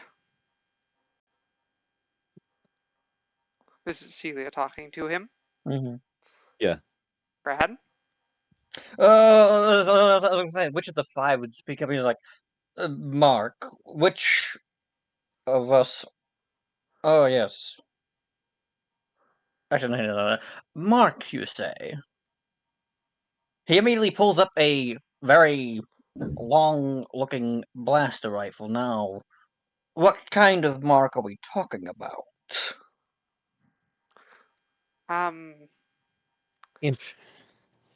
Varut, information.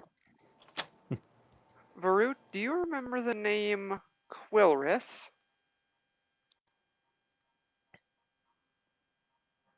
He immediately looks up. Now that is a name I have not heard in a long time. I Who did. is he? Oh, I didn't he's even me. realize. I didn't even realize I set that up for you. Oh, I'd high five both of you if we weren't in separate rooms. Unfortunately, I can't do the "he's me" thing. I didn't even realize. I didn't even realize I set that up for you. Oh my god. Oh my god. Now tell me, how did you come across that name? He's a powerful person. He sent us to find you. It's a Oh, long story. yes. Oh yes, I need to Yes. subtract some rations. I imagine so. If you wait, have you talked with him in person? A At few least times. twice. Oh dear, boys, life just got so much messier. Remember, like when I disappeared the first time? It's probably going to be like that all over again. Well, last time Well, you disappeared, it seemed like it was something really important. yeah, And here's hoping it's. And when you came back, you fought Lord Vader. Yes, well, Kalani kind of. And I Huffed kind him. of want the first thing is that Varut's just that wasn't a fight. Yeah, that He doesn't say what happened, but that wasn't a fight. Fight. Kalani just. Well, you remember. Anyways. Yeah, they I'll How'd that see you. battle tell go? them. It's like, what I'll is see it? you all Okay, in the mess so hall. Vader tried to force choke someone. I think Vader tried to. Kalani just tossed It was him. you. Griswold counterspelled. Yep. Yeah. Vader They hit tried me. to choke you. Kalani threw. Or no, they tried to choke Varut. Griswold counterspelled. He ran up to Griswold to slash her with the lightsaber, and then Kalani went, "No capes!" Kalani just went yeet. No capes! Caber toss. And then Hannah, much to her credit, tried so desperately to salvage that fight, but the dice had spoken. The dice had spoken. So to her credit, she let the dice be as they may. Varut will look over the 5 of the party. Yeah. And like, well, we best discuss this in further detail. Okay, I have to use the restroom. Prepare to join us in the mess hall. I have to use the restroom. I'll let you roleplay amongst yourselves for a little bit. All right. Let us go to the mess hall. By the way, that is quite the droid you have. Oh, it's floating. Thank you. It's not glowy bits. Thank you. It's not how it's supposed to be. Had to use what I had. Custom build? Salvage. So What'd you do? Go spelunking in some old Republic shipyard and find parts from who knows where? These components have been retrieved in a crystal sphere belonging to of origin belongs to Bradley 031. There. Crystal sphere. What? Oh, is that what they're called? The term for other. Oh, how do I put this without making you? Other dimensions, realities, universes? Yes. Worlds, yes, that. Planes of existence. You're taking this remarkably well. Well, you see, he makes a gesture for his 5 pals to go off into the mess hall as we begin walking there. Well, you see, how do I put this? Back when I used to be a death trooper for Imperial Security, working under Admiral Thrawn, we were sent to Yavin When it was, yeah, we were sent on a assignment. I fought a special droid. They received orders to pull out from Vader, leaving me alone on this planet. I passed out, woke up on. Well, I can't really describe it. In a palace of this time goddess Croneria with these 3 other individuals. A warrior built a bit like him, only she carried around this stupidly sized axe. Thing must have weighed 100 pounds. Varut knows how much that thing weighed. She had him use it for a weight. Well, yeah. But he's like, he just for his point. He was like, it was just giant heavy axe. Yeah. I think it was like 90 pounds exact or something like that. Yeah.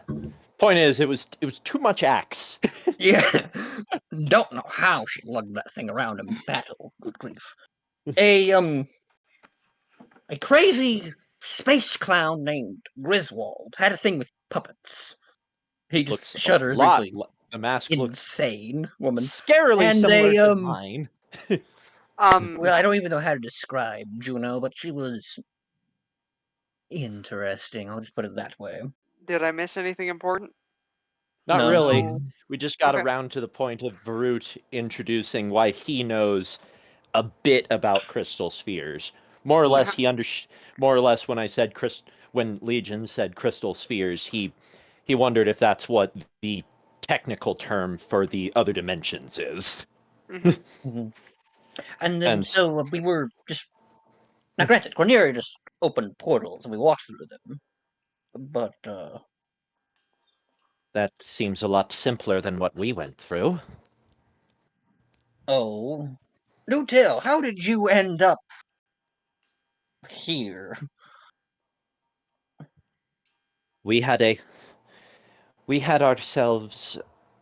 were all minding our own business in our respective realities when, for whatever reason, we all suddenly shifted into each other's realities in a very simultaneous move, but also not simultaneous. I went from fighting a war on a ship to being in some sort of old medieval tavern, whilst ended up in a more primitive sphere, I take it. Yes, and then met Vagar over there. That does gesture at Vagar for a very brief moment before Vagar disappeared off to somewhere else. I think Vagar ended up in your house, Emiria. Yes. And Emiria was apparently working on something that got launched into the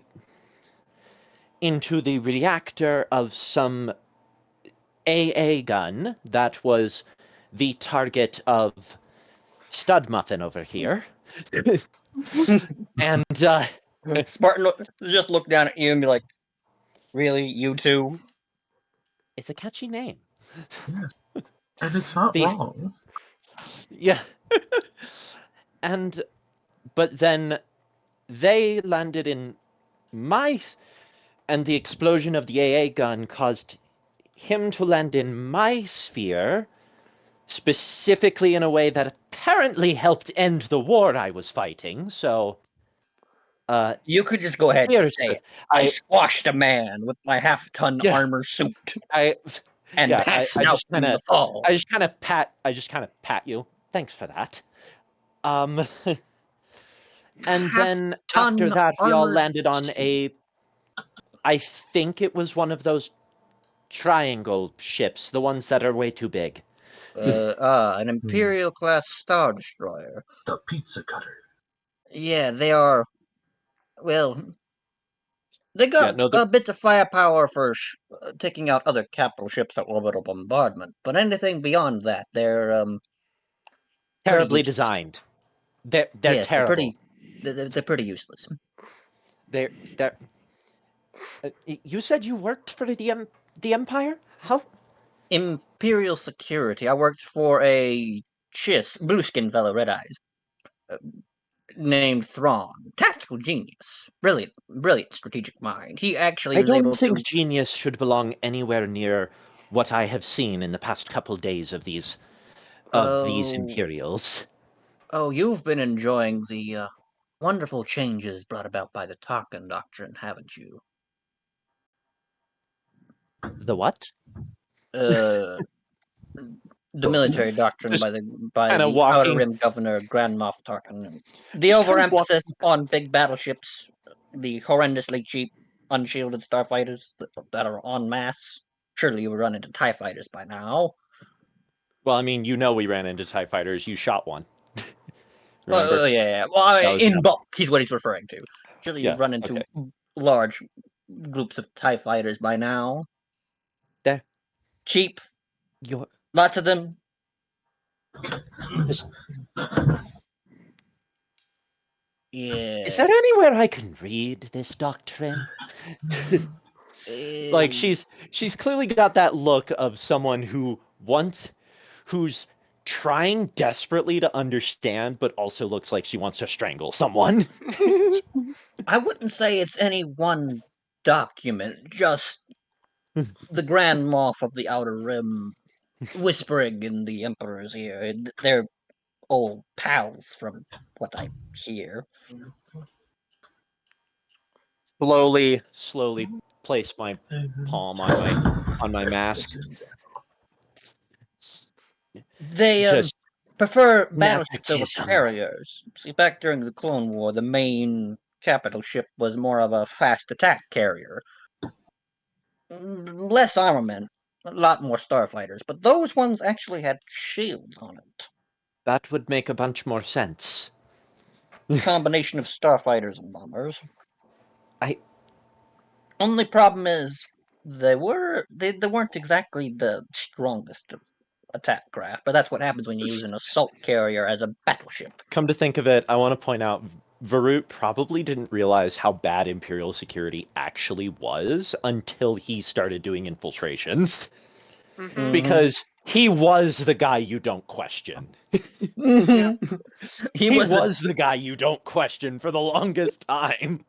He was a death trooper. He's like, I'm a stormtrooper, but I can actually kill you and no one will question me. Yeah, no one questions the armor. death troopers. When a death trooper sees something that's not right, they're the ones who start questioning. Yep. And get away with it. Mm-hmm. He briefly pats the jetpack, and you see a small missile on the top of it. Those TIE fighters, I took one out one time with one of these. In atmosphere. That's really easy. I mean, to be fair, those Mandalorian rockets, jetpack mounted rockets, are a lot buffer than a lot of people realize. Yeah. like that's like saying I hunted a turkey with a howitzer. But in short, there's trouble with the multiverse. Like technically correct. Yeah. There's trouble with the multiverse as a whole. These four got desynchronized from their home realities, and Quilrith thinks that we need your help to stop it. Oh. Okay. Because of your previous experiences with Crineria. Lovely.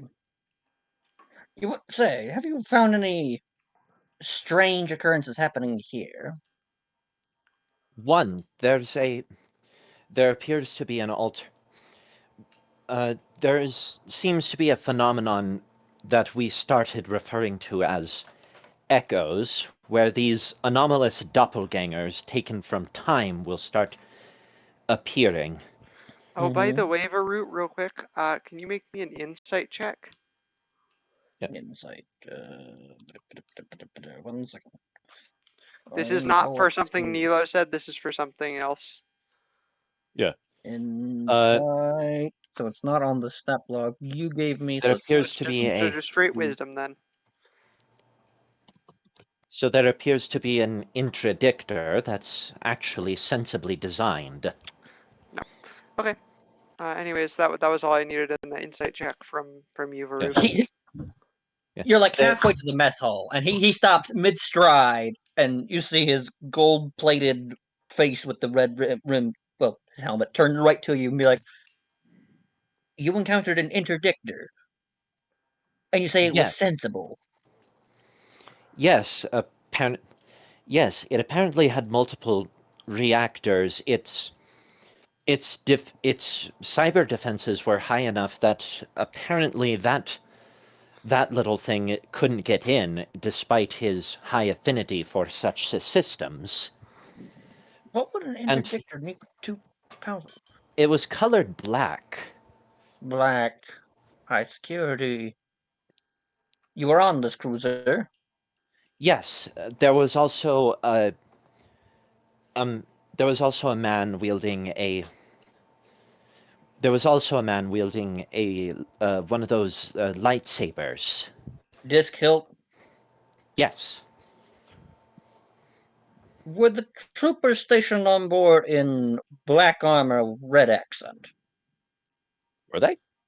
Yes. Yeah, they were purge troopers. No, there weren't any green visors or anything. No.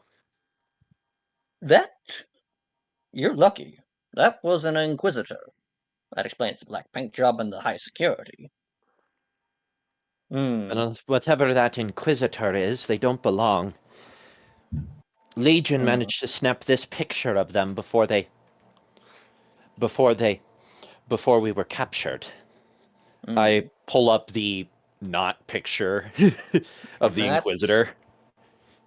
Very fuzzy. This appears every time we've encountered one of these anomalies. They always seem to not show up on equipment.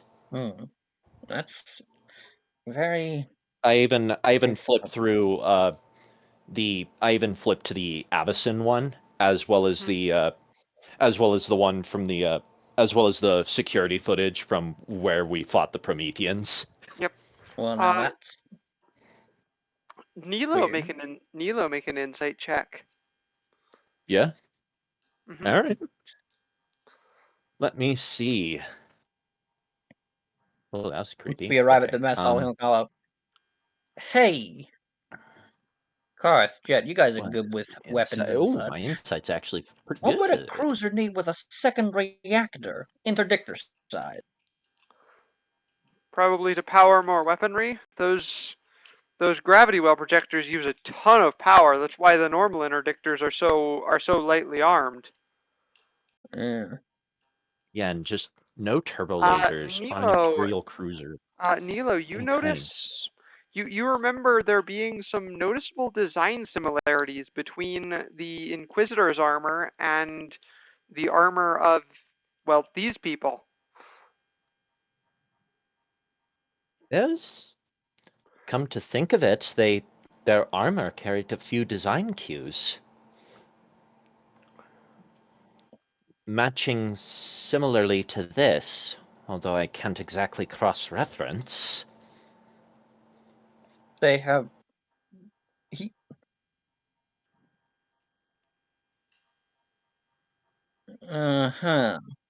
So, a possibly Mandalorian Inquisitor. This is probably what Varut's putting together. This echo, this time displacement, is an Inquisitor wearing Mandalorian armor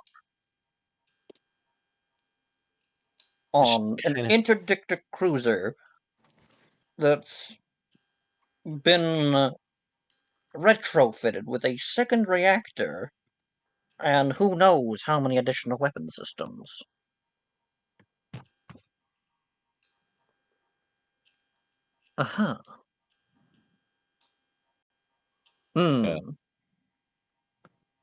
Well, boys, looks like we've got ourselves a frigate to hunt.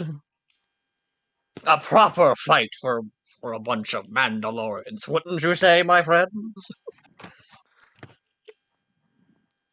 These are just as crazy. These people are just as crazy as the captain.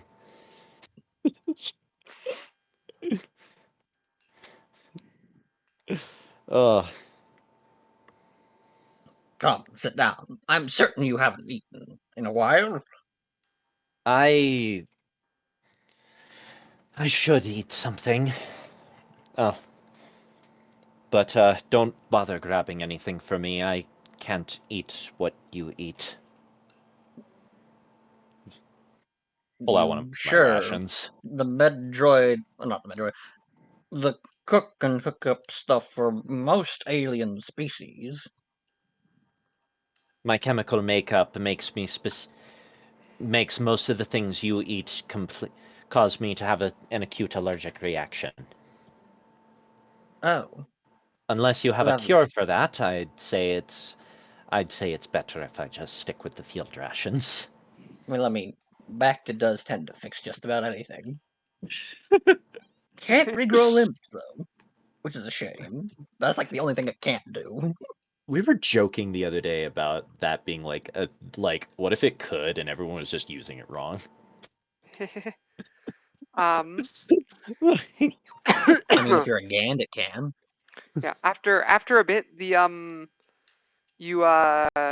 after a bit, the Duchess also comes along, and after talking to Jet, also gets docked on the space station, and Ticker, Skirvo, Mary, and Mary all come aboard. Yeah. Can I just point out that Kill it. Can I just point out that the Duchess is somehow one of the weirder things Varut has seen? Yeah, he would. Although Ticker wouldn't be that crazy because he'd be like, a blue-skinned kid. No. I'm not necessarily saying any of the crew members are the craziest thing he's saying. No. I'm saying it's just the ship itself. Yeah, and it's like actually in Star Wars, like Nilo is stranger than Ticker because Killiks are a thing. Yeah. Ticker would just be odd because he doesn't have the Killik hive mind.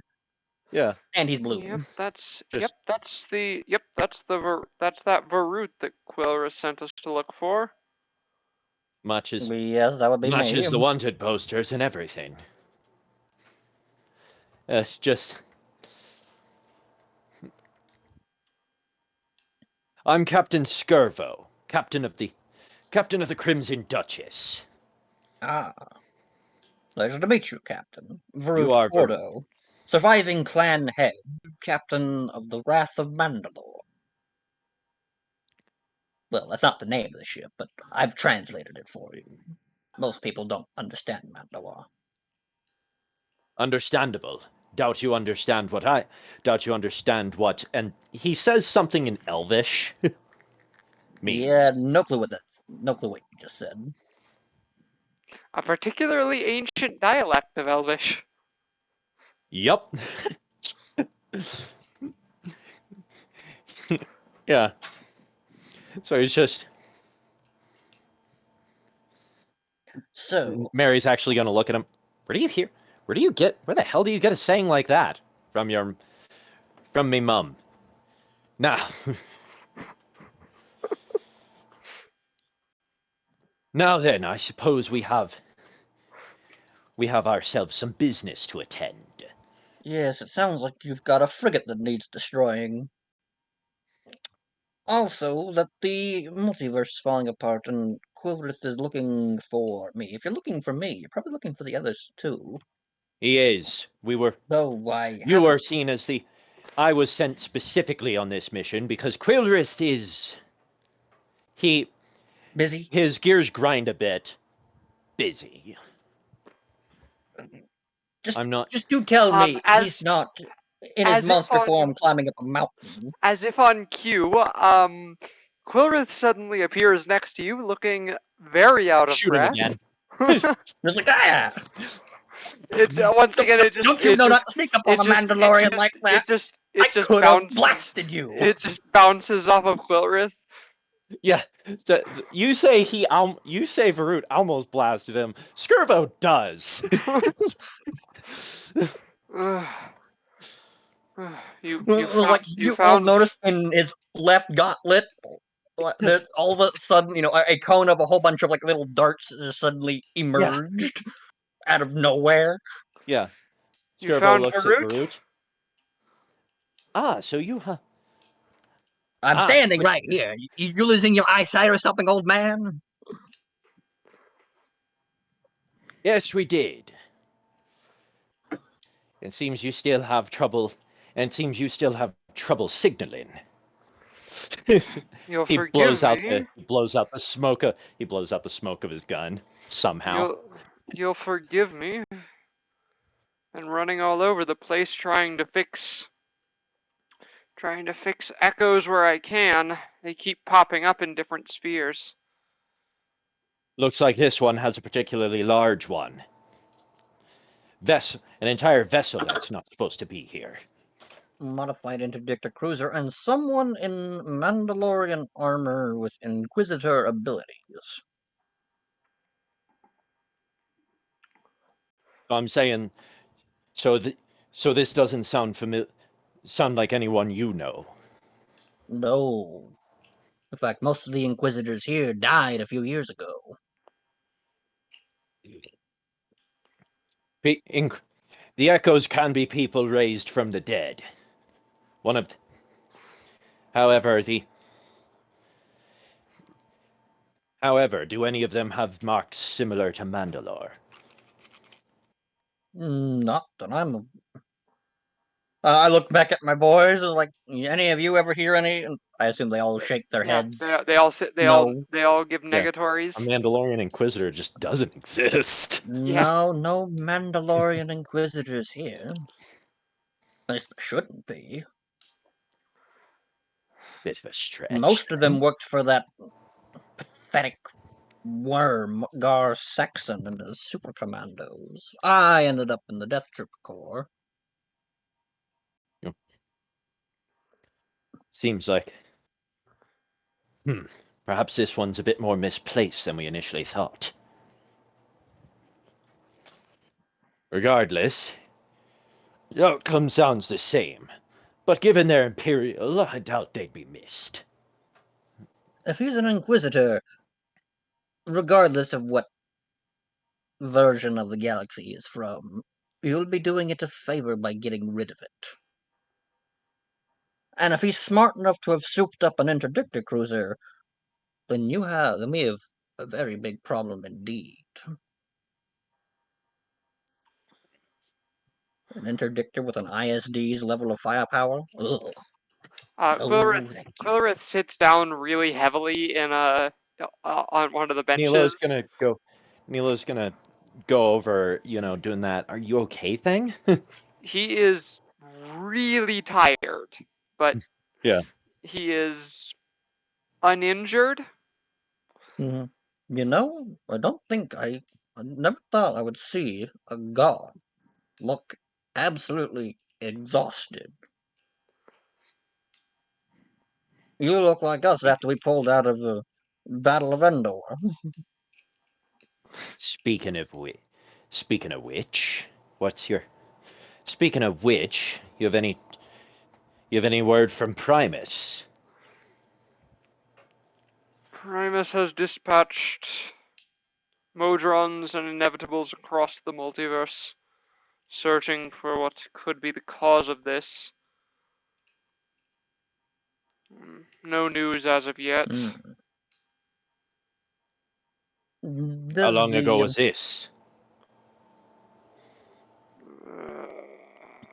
Quillerith just kind of makes a sound like he clearly is so tired that he doesn't know. Like, does any of this have to do with Either way, Inevitables move instantaneously from one destination to the next. They're one of the handy, yes, but pray to whatever god you believe in if they're after you. Because there's just no running. Tell me, this wouldn't happen to do anything with that decision me and my friends made with Troneria? Not unclear. It's hard to say. It may have played a role, but It may not have. More information will come to light as Primus and I search. Have you found any of the others?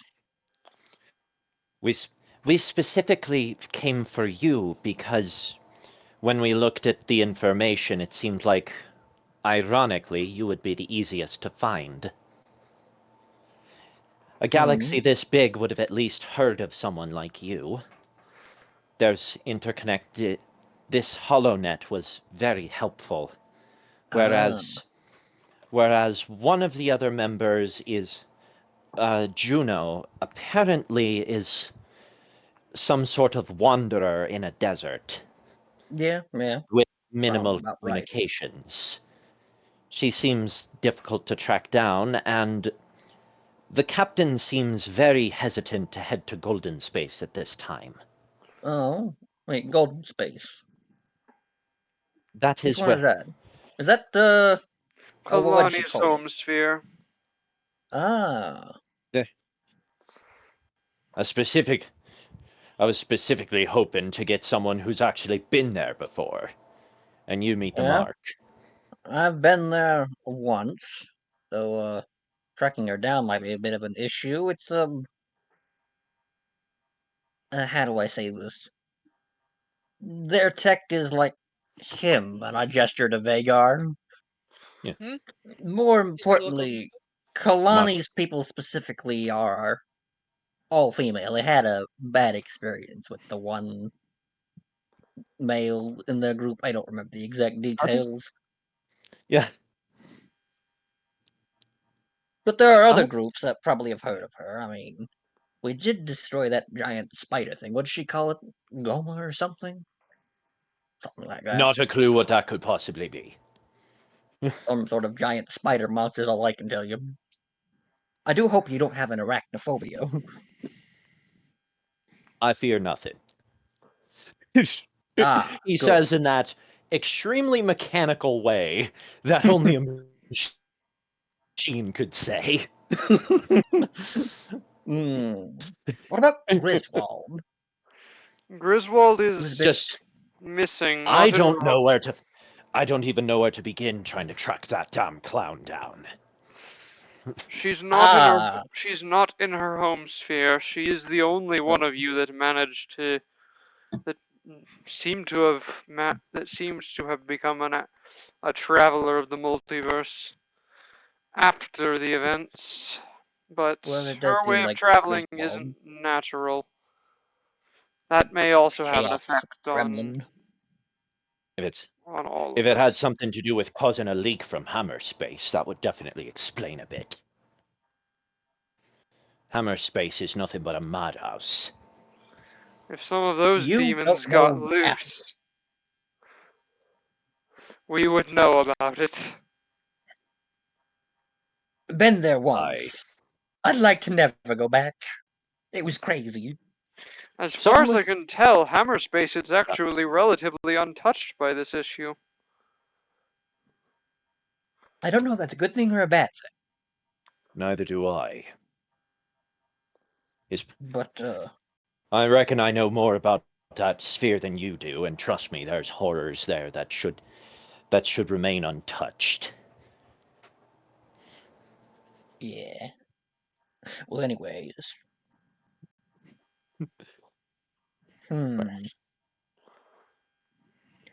What's up?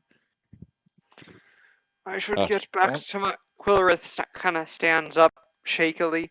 I need to get back to my duties. Continue your search. And then he disappears.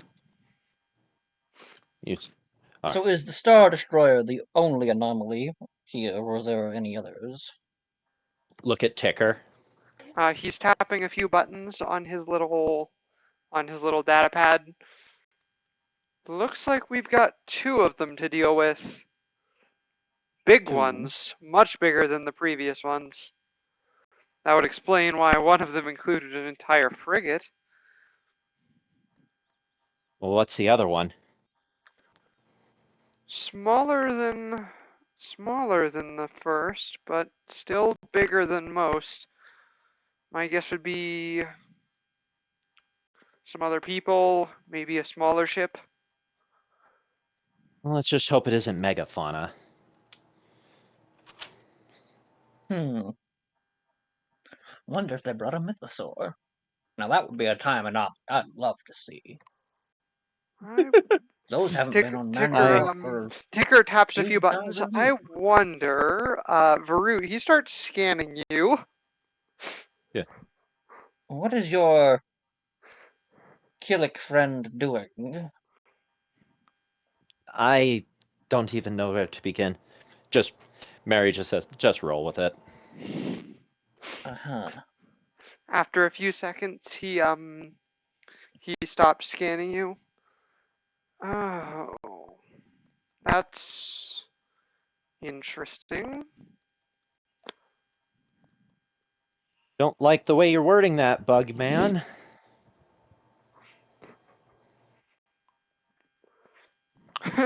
Well, come on, Jeff. Character.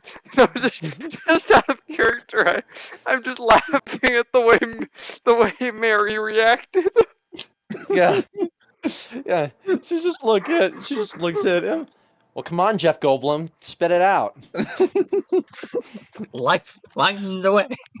Yeah. Varut, these two echoes are of you. Me? Wait. So you're saying there's a version of me that became an Inquisitor and...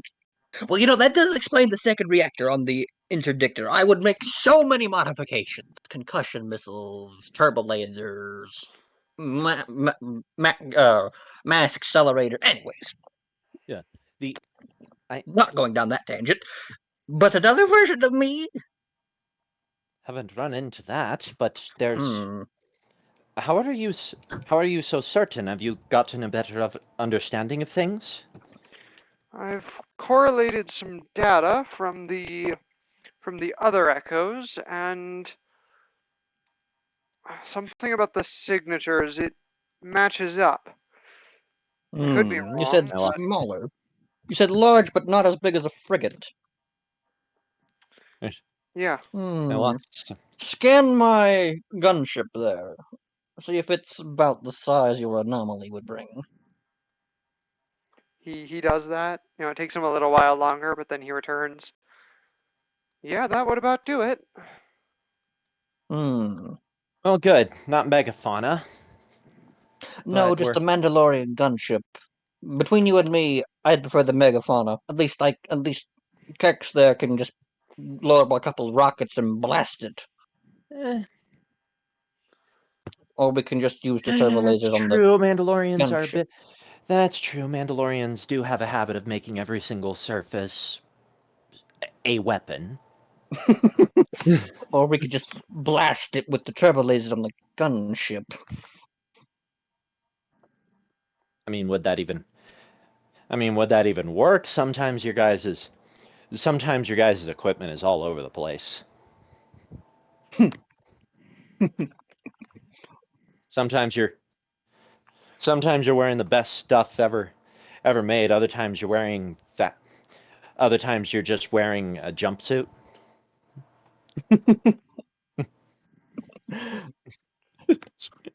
Hey, now, we don't talk about Garsax and Super Commandos wearing Mandalorian-shaped stormtrooper armor. That's just a disgrace. We don't speak of this. No self-respecting Mandalorian goes around wearing plastic. Yeah. Plastic.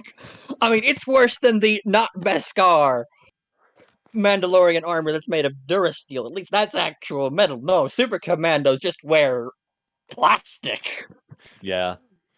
It's just shaped to be Mando armor instead of Stormtrooper. After a minute, one of the other Mandalorians comes up, Jet. That can't be right, though. Inquisitors are Force users. What's a Force user? Oh, right. We didn't explain to you. Magic space wizards. That's I just point at Mary. Simple explanation. That space wizards with laser swords. Yeah. But if But it Very can't. useful blocking things. I proceed to just make a brief burst from my flamethrower. We've developed means of fighting them, though. Ancient enemies of ours. But at any rate, it can't be that he can't be an alternate version of Varut. Varut isn't force sensitive. Who knows? And Maybe Commander Shepard isn't evil. Didn't stop one of the echoes from my sphere from being evil. Well, now you know how crazy them Imperial scientists get. Maybe they found some weird way to transfer it from some dead Jedi to a clone or something, and then use that on There is other while me. there is a bit of a precedent for that lore-wise, I do want to check. Have you ever gotten your midichlorian count checked? The what now? Let me see. What? Let me see. What Jedi voodoo nonsense are you rambling on about? It's not voodoo nonsense. It's science that nobody likes to talk about because it takes away from the voodoo nonsense. It's probably also very highly secreted by the dead space wizards. Take her hands, Mary. But I want to point out, Mary had watched all the movies except for the sequel trilogy because her world died before those came out. She didn't miss anything. Nope, she didn't. Take her hands a little device to Mary. That would be a good thing to check. Right, it's pointless. It would have shown up in the blood test when I was drafted into the Imperial Navy to become a stormtrooper and then later a death trooper. Well, this is a blood test deliberately designed to check for this sort of thing, so give me your blood. All right. I'm telling you, you're wasting your time. He takes off his left gauntlet. Trust me, I'm not a vampire Cthulhian nightmare, or some sort of blood-sucking leech. That'd be the captain's daughter. I know. Varut looks at you. Looks at Skirbo like,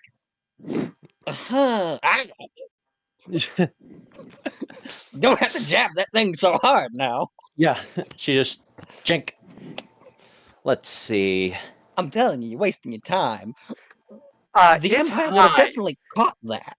But the test comes back. It's high. It's very high. No. You're looking at. I think you're looking at 900. You're looking at a 900 count, bordering on 1,000. That's some high shit. Tell me, you sure you haven't made anything float? Oh, I'm very certain. Nothing without a rocket, at least. Well, come on, this is pretty conclusive. I mean, to be not force sensitive, you'd need a midichlorian count of like 150 or lower. I think your device is having a software glitch. You might want to reboot it. There's no way. Empire would have caught it. I'm very certain. Very rigorous screening methods after the Jedi. She just kind of Mary gets that squinty-eyed. Would they though? I mean, they were looking for the Inquisitors and hunting down all the Jedi. They've been looking. I mean, there was some tale, like rumors, scuttlebutt with some of the other Dark Troopers. Yeah, and how many of the Jedi Council are still alive? That there were other Force sensitives, children, I guess, that were hunted down after the Empire rose to power. Yeah, who knows what they're being used I know for. that they can't What's confirm shocked he's canon death in this reality. Yeah, but I also know I was referring to rumors about things like Inquisitors, Palpatine's hands. I wanted in our version of canon that nobody effing knows whether or not she's dead. Yeah, no one knows. Like, there's so many conflicting reports. Yeah. Because, let's face it, that's Shock T. Yeah, no, there's like, okay, so there's the Lego Star Wars Complete Saga death.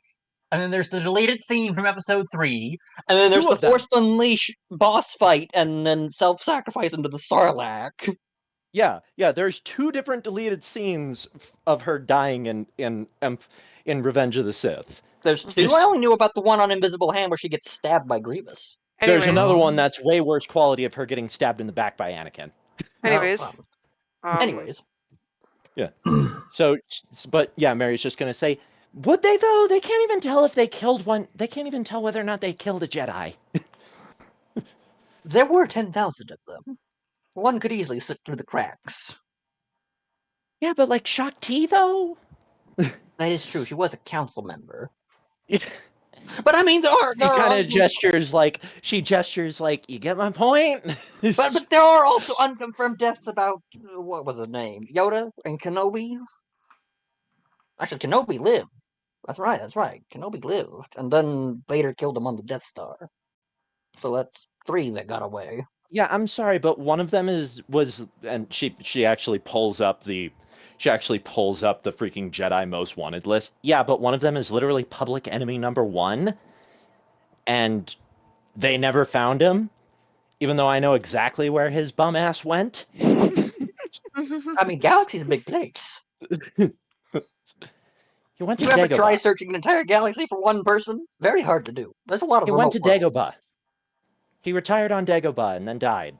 Is that where the old curmudgeon went? Well, last I checked, there's no nothing there. So. Well, yeah, he died. Well, I mean, there's like ghost settlements. There's no nothing. Old, I think. I need to do some reading on that. Well, anyways, it doesn't matter. I'm pretty sure your device is like glitched out or something like that. I mean, it would have been found by now or started manifesting or something like. Boys, you haven't seen anything crazy happen in my sleep, have you? You mean to tell me that in your corrupt institution of an empire that allocates resources to strange super projects instead of to, I don't know, basic weaponry for your troops, that perhaps maybe the scanner that they used on you to test you out was probably not even real? Well, even if, pretend for a minute, your hypothetical scenario of it not even being real happened, then it wouldn't have gotten caught when I was a stormtrooper, but it would have when I was a death trooper and had a couple of different encounters with Vader and so forth. They can, like, read minds or something like that, sense you out in their force. Space wizard mess. I don't know what the voodoo stuff they do, but he somehow knows. He knows. Yeah, you actually met Vader? I was always wondering if he was actually as scary as he looked in the movies. Movies? What? Movies? What? Just Nilo's gonna turn movies. Right. Probably don't want to cause anyone an existential crisis at the moment. What are you? What? Weird explanation. It's complicated, but it makes sense. Well, he has a very intimidating personality.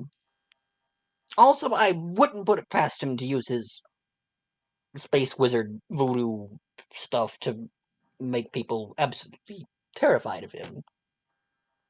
Us Mandalorians are made of sterner stuff. Though, I mean, anyone with half a brain is at least concerned. Varut literally felt that firsthand. Yeah. Literally used force frighten on us. Also, everyone knows where he is. I mean, that suit respirator did him no favors, announcing his presence everywhere he goes. Iconic as hell, though. I will say, it's very hinky to know when he's suddenly entering the room. Reassuring yet unsettling. Never understood why he just sounded like James Earl Jones, though. Who? When he is super not.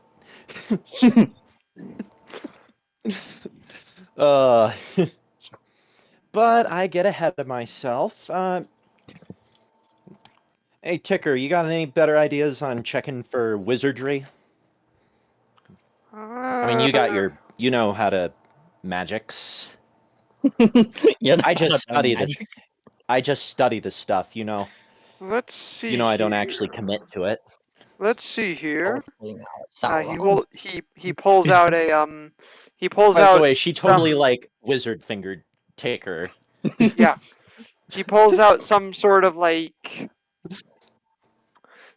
other device and and presses a few buttons on it and it opens up into this three-fingered thingy. It's hard to really describe what it looks like, but the ends of the fingers have these little suction cup looking things on them, and he suction cups it onto Varut's chest plate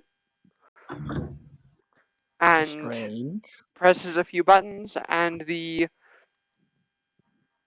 begins to display something in front of Varut.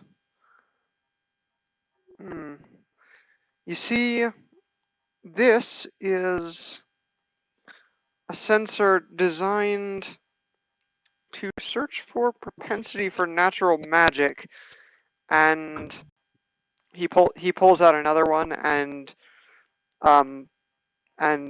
puts it on the chest plate of one of your soldiers, and you immediately see a difference in the light shows. Varut's is much more vibrant and much more wild.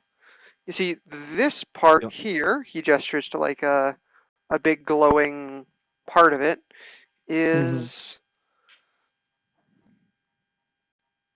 refers Milo to goes over a powerful understand. refers to a sense of magic from your home sphere. I think I have one last idea. Varut, you start to feel almost what feels like a mental probing. And then it seems to worm its way in, and then all of a sudden your mind violently rejects it, and Ticker literally stumbles backwards. What? What? Yeah. I tell you gotta. You have a lot of raw power. I always tell you to warn someone before you try to probe their brains. The whole point there was to do it without warning him. Needed his authentic reaction. What? I'd rather not have your. I'd rather not have your brains on the floor. Happened to one of my dry cream in the past. The Force manifests a natural mental shield around the minds of those who can use it. And some of them some Force users I can read easily, but some are strong enough to deflect, and rarely that happens.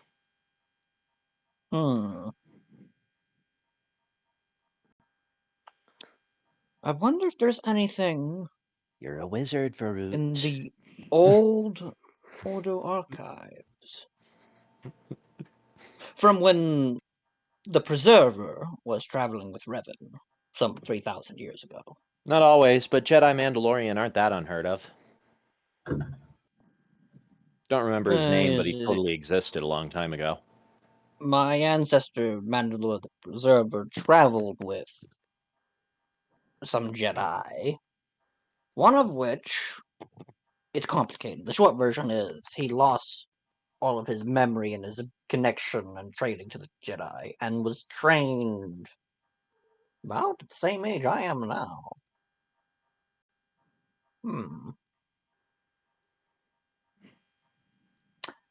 Maybe there's something in the old buried archives. You have to go to Duxon, though. Moon around Onderon.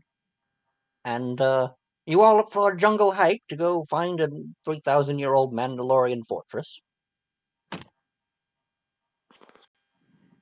You ever hold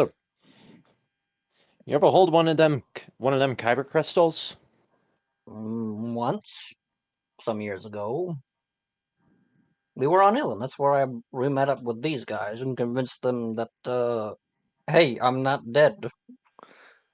It was during the mining operations on Ilum, though. Those crystals were Strip mine modified. Death Stars?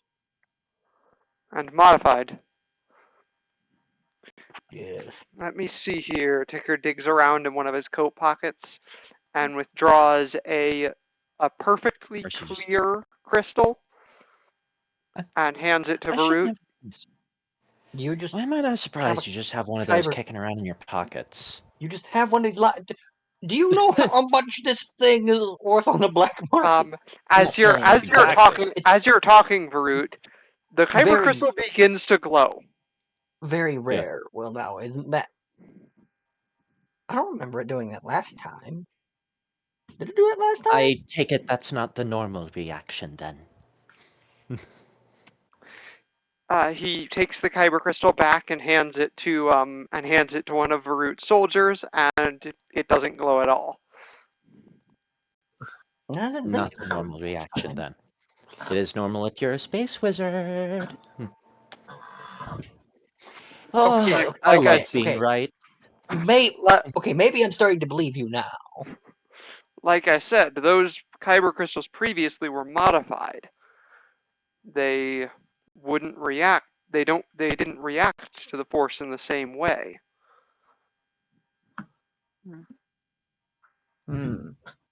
Something to do with the resonance of the crystals, or I don't know. Complicated. Force voodoo stuff. It's complicated. Not voodoo, but complicated. Space wizardry.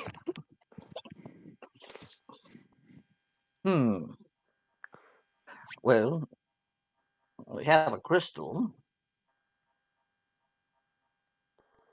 That's the starting point for a lightsaber, which is handy if you're going to fight an Inquisitor. Though not necessary if you got a bunch of Mandalorians. I passed the crystal back to Ticker. Beskar is lightsaber proof after all. Very, very handy. He pockets it again. Lightsaber resistant. It'll melt after enough exposure. Well, now, when have you ever seen a Mandalorian just stand around and let a Jedi try and melt his armor? A right daft one, that. If a Mandalorian ever did that, he's undeserving of the armor on him, and it was a good job chilling him off anyway.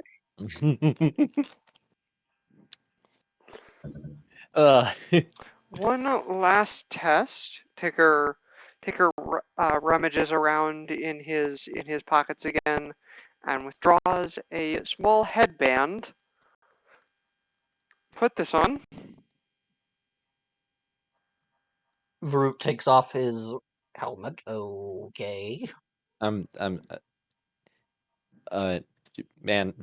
Mandalorians are unreasonably hot.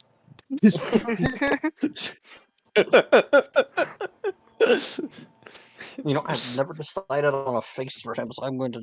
You're not wrong. I always assumed you were blonde for some reason. I think it's because a lot of the Mandalorians we know of are blonde.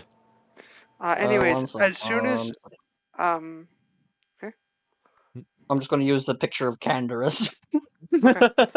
As soon as you put on the headband, you can feel it. You can feel your force sensitivity, and through it you can feel the energies of everything around you. This is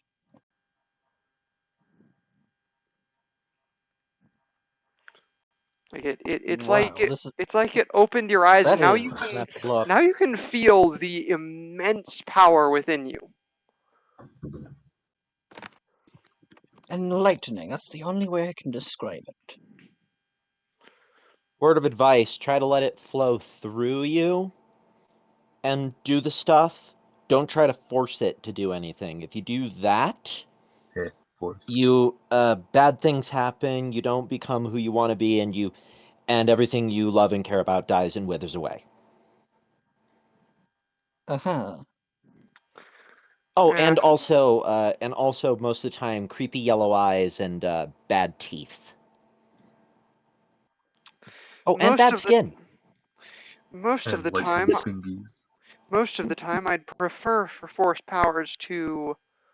I prefer for to allow force powers to come naturally or not at all, but sometimes you have to force things. That was more for him than for you, Ticker. I trust you. He plucks the headband off of Varut's head, and Varut, you don't feel it as clearly, but you can still definitely feel it. That should at least awaken you and let you know what to look for. Yes.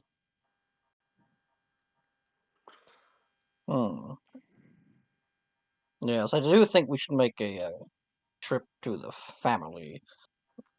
old family fort. Ever been to Duxon?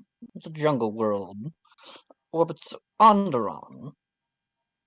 Most people would describe it as a unpleasant place. Lots of mean beasties.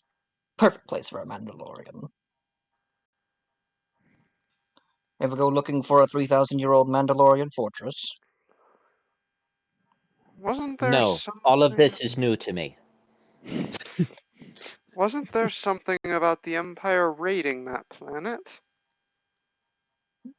Onderon? Or Duxon? Duxon's a moon of Onderon. Both of them. Both. Well, that's strange. All they want on Duxon.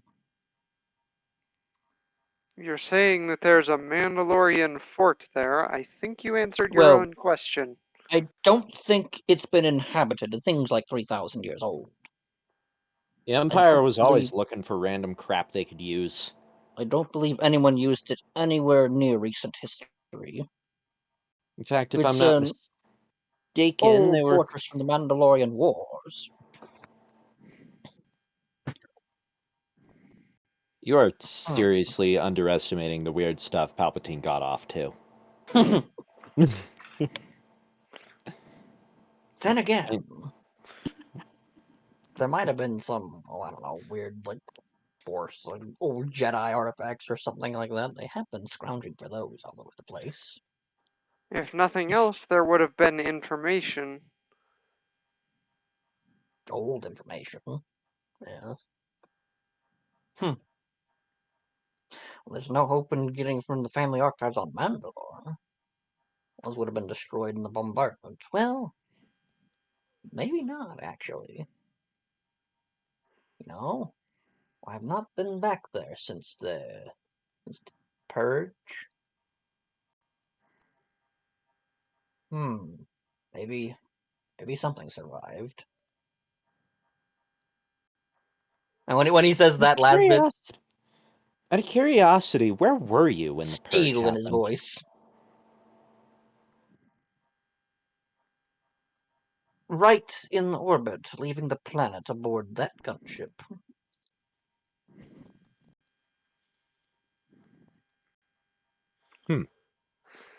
Couple siege destroyers showed up and started bombarding it out of nowhere. And that was the day he turned against the Empire. And Kalani had trouble understanding what a spaceship was. As far as she was concerned, a brick went up in the air and flew. Yep. Free as a bird. Yep. That's, yeah.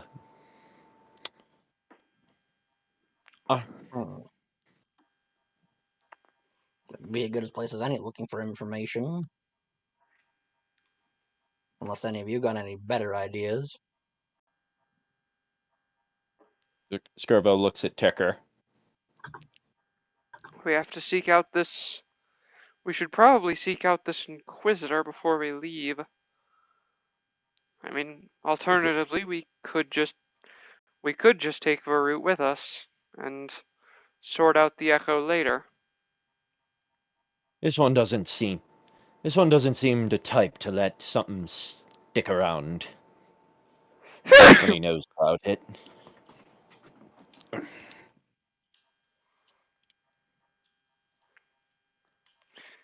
Ticker gives a very meaningful look to Varut, basically asking.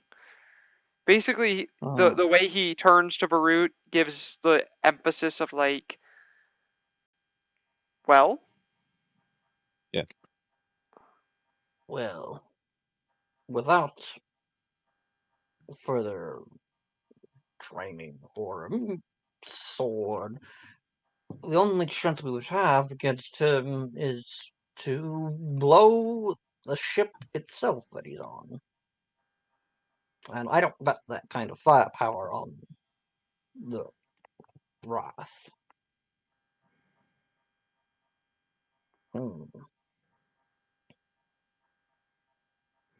Then again, I don't have the equipment with me. How'd you blow the space station? Overload the reactor? Up. The R7 beeps happily. Ah, yes. Varut might understand binary. I mean, in all honesty, it's one of those languages where not everyone understands it, but it's also one of those languages where it's like, you should definitely know it, just in case. And generally speaking, I feel like it's the longer you spend around droids, the more you start to understand them. Yeah, exactly. So he's just like, yes. Yeah, R7 beeps happily. Of course I did. What do you take me for? I'm an artist. Varut will look at R7 again. Yeah. Do you think you can hack? How long do you think it would take you to hack through that ship's encryption?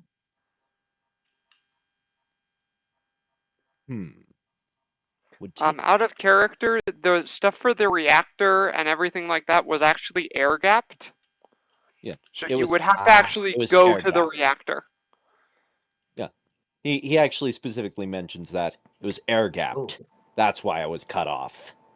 Ah. Other me does have brains. For perhaps the other tech people that don't know what that means, it means that it's an entirely closed loop system separate from everything else. Yep. Yeah. That makes sense. Yep. Or, Well, that does make things difficult. Well, you have a crystal. No doubt you have parts for building a lightsaber. We also just have a few of the buggers knocking around somewhere. You just came across them. One of them, some Inquisitor, thought I was a Jedi. Wanted to capture me. How interesting. The other. Well, if you have any. Some of the others are stuff we found. One of them's connected to. I think one of them's fairly old. It's connected to a battery that you wear on your waistband.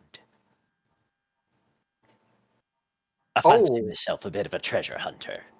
Oh, that must be from the Stone Age, like 25,000 years ago or something. Once we found this pair of saber stabs that folded at the hilt. They had some really dark energy attached to them, though. Like, I don't understand why they folded at the hilt, though. Folding saber possibly for storage. But I think whoever wielded those things was worst of the worst.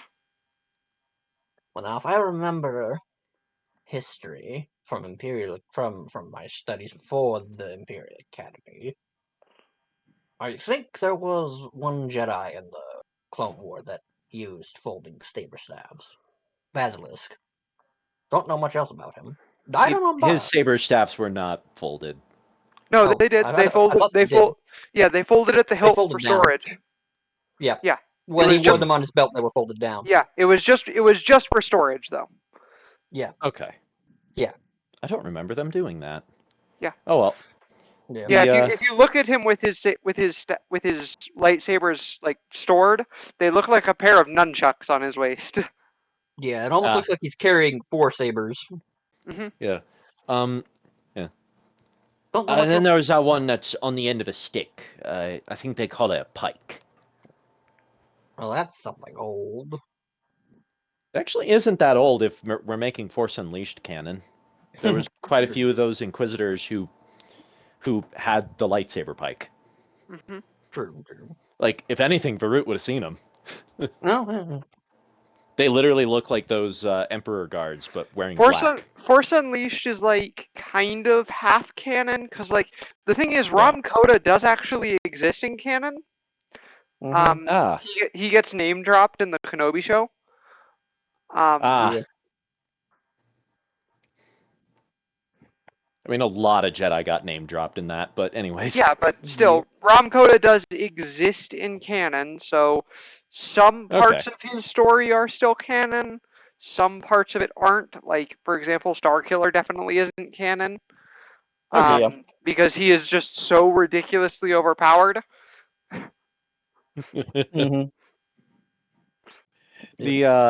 Anyways, you happen to, amongst your other old things you just found lying around, have any manuals on saber forms? I think we found a few. That would probably be handy, though learning the Force, I don't think one can exactly do that from a manual.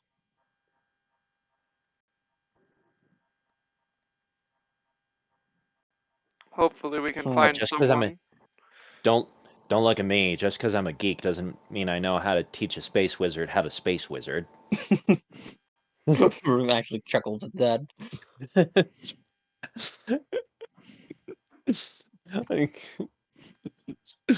God, I kind of love playing as Mary. She's very. I need to involve Mary in more scenes. Yeah, she's such a like I forget to do stuff with her frequently, but like the thing was she was always such a just dead ass to the point kind of character. Alas, we have found something the all-seeing eye of Sauron can't do. Teach a space wizard how to space wizard. She can't. There's a lot of things she can't do. What she can't see, on the other hand. Aha! That's where you're shit out of luck, son. But nah, it's anyways, it's just so sounds like our play is to get this guy a bit of a this guy from training while we try to track down one of 2 different ships in this absolutely massive galaxy. Something like that. All in a day's work. One of them might be easier to find than the others, although it's the one we don't want to run into at the moment. That whole pulling us out of hyperspace thing. Yes, interdictors do that. True. If we want to find that thing, we just fly around till something yanks us out of hyperspace. Not the smartest way to do it, but it's doable. That would work. Oh, by the way, I just want to say something as a possibility for you, if any of you haven't thought of it. The intention is for you to deal with the echoes.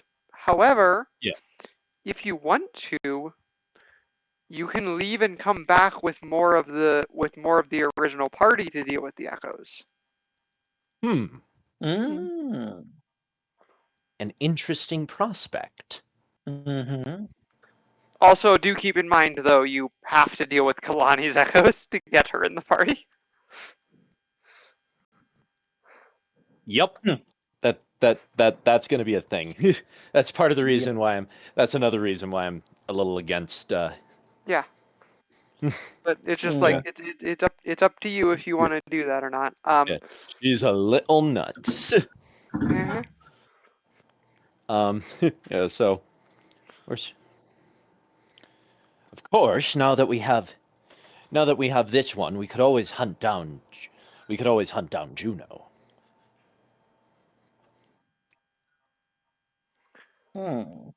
Would give the what we could You know leave. more about her than the rest of us. All we got's a name. We could leave these. We could leave these four here to search for leads on the other two echoes while we're gone. They do seem like a competent lot. Yes.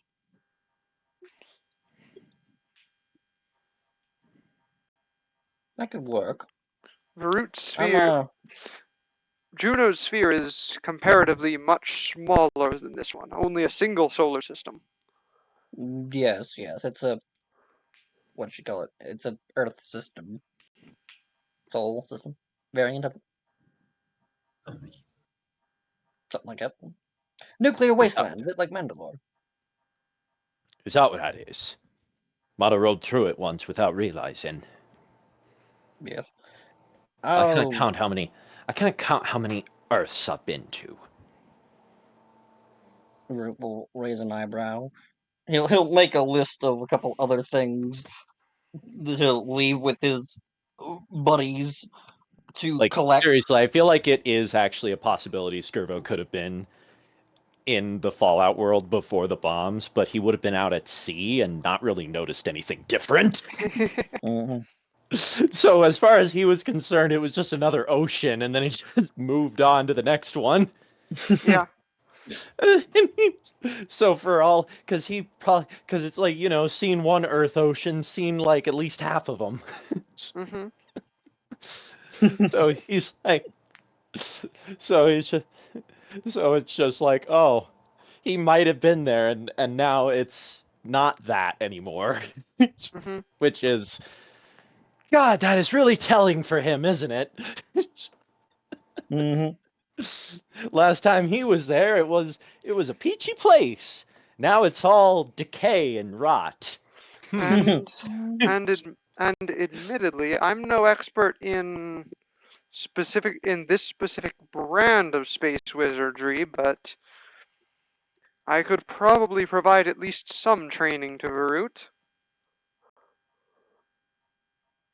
That'll be appreciated. I'll send these boys out to go see if they can't slice some old Imperial archives and see what they can find. Black Ops. Should leave them with an ability to contact us once they find something. Getting in and out. Taker pulls out a little communicator and hands it to whoever's the second in command. Yeah, who's the second in command again? Of my unit? Yes. Yeah. Karth. Yeah. He's the big heavy weapons guy with the Z6. Yeah, he hands a communicator to Karth.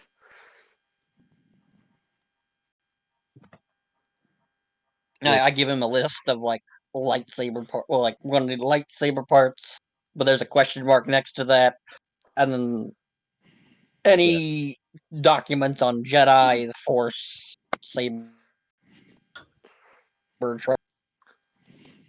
Yeah. We got it, boss. Go save the universe again. Hopefully, it's not quite messy as last time.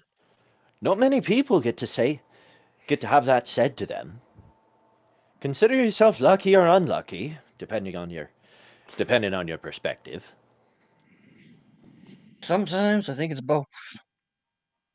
I find and now you, Skirvo places his hand on your shoulder, sound like a wise man.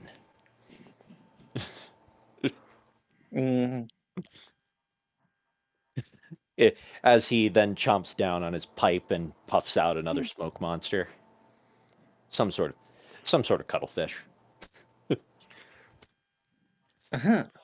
R7, if you would head back to the ship and plot us a course for Atomspace.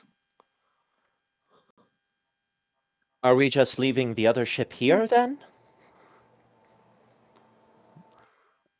I don't see why not. Much choice. Our Kawadi hideout is a ways away. This spot should stay. If this spot has stayed safe for these. The fact that we have a base at Quad Drive Yards is just ridiculous. I know it's on Quad itself. Like, did I hear you right? You have a base on Kuwa. We've got bases. We've got hideouts all over. Kuwait, Coruscant, Biss, Hoth. Okay, now Hoth I can understand. Like out in the middle, absolute nowhere. I think we have one on Lothal. Can't remember if that thing got destroyed or not. Oh, I think it did. I was right pissed about that one. How did you slip past the nose of all the security at the drive yards? Imperial Center. Skirbo just sort of walks over to Ticker. Pardon me. Just reaches his hand all the way through, grabs something, and then just pulls it out, and then just slaps on a freaking Imperial moth badge, and he suddenly just looks like a random moth. Okay, that's how you got past the in-person security. And he just kind of goes, "It's not really that hard when you just stand like this and just you're questioning my authority there." Okay, that's how you got past all the in-person patrol. Okay, I got a better question. Whose clearance codes did you steal to get through air traffic control, to get through the double shield array on Coruscant? I gotta know.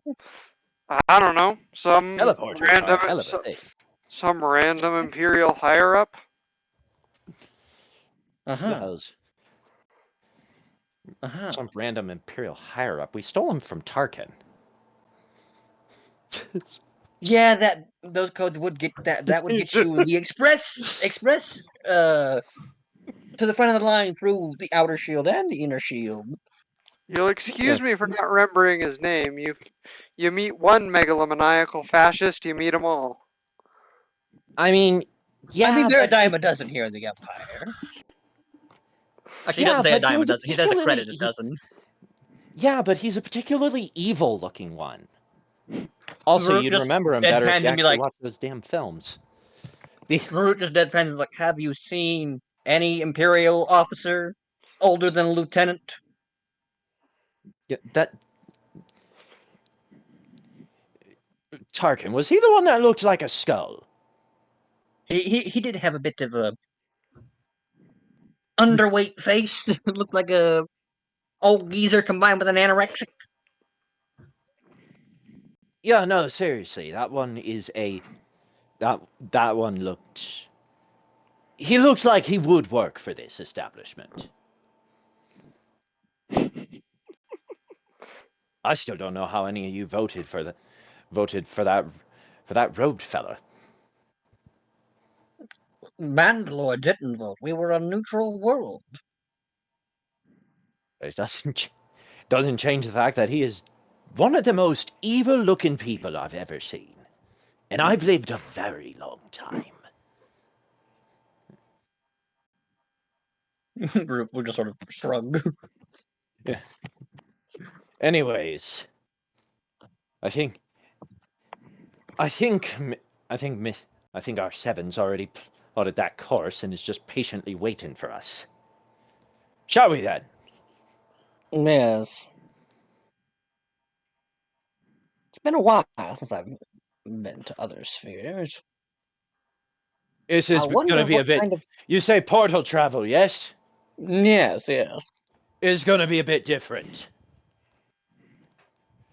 Figured as much. I used to travel the same way.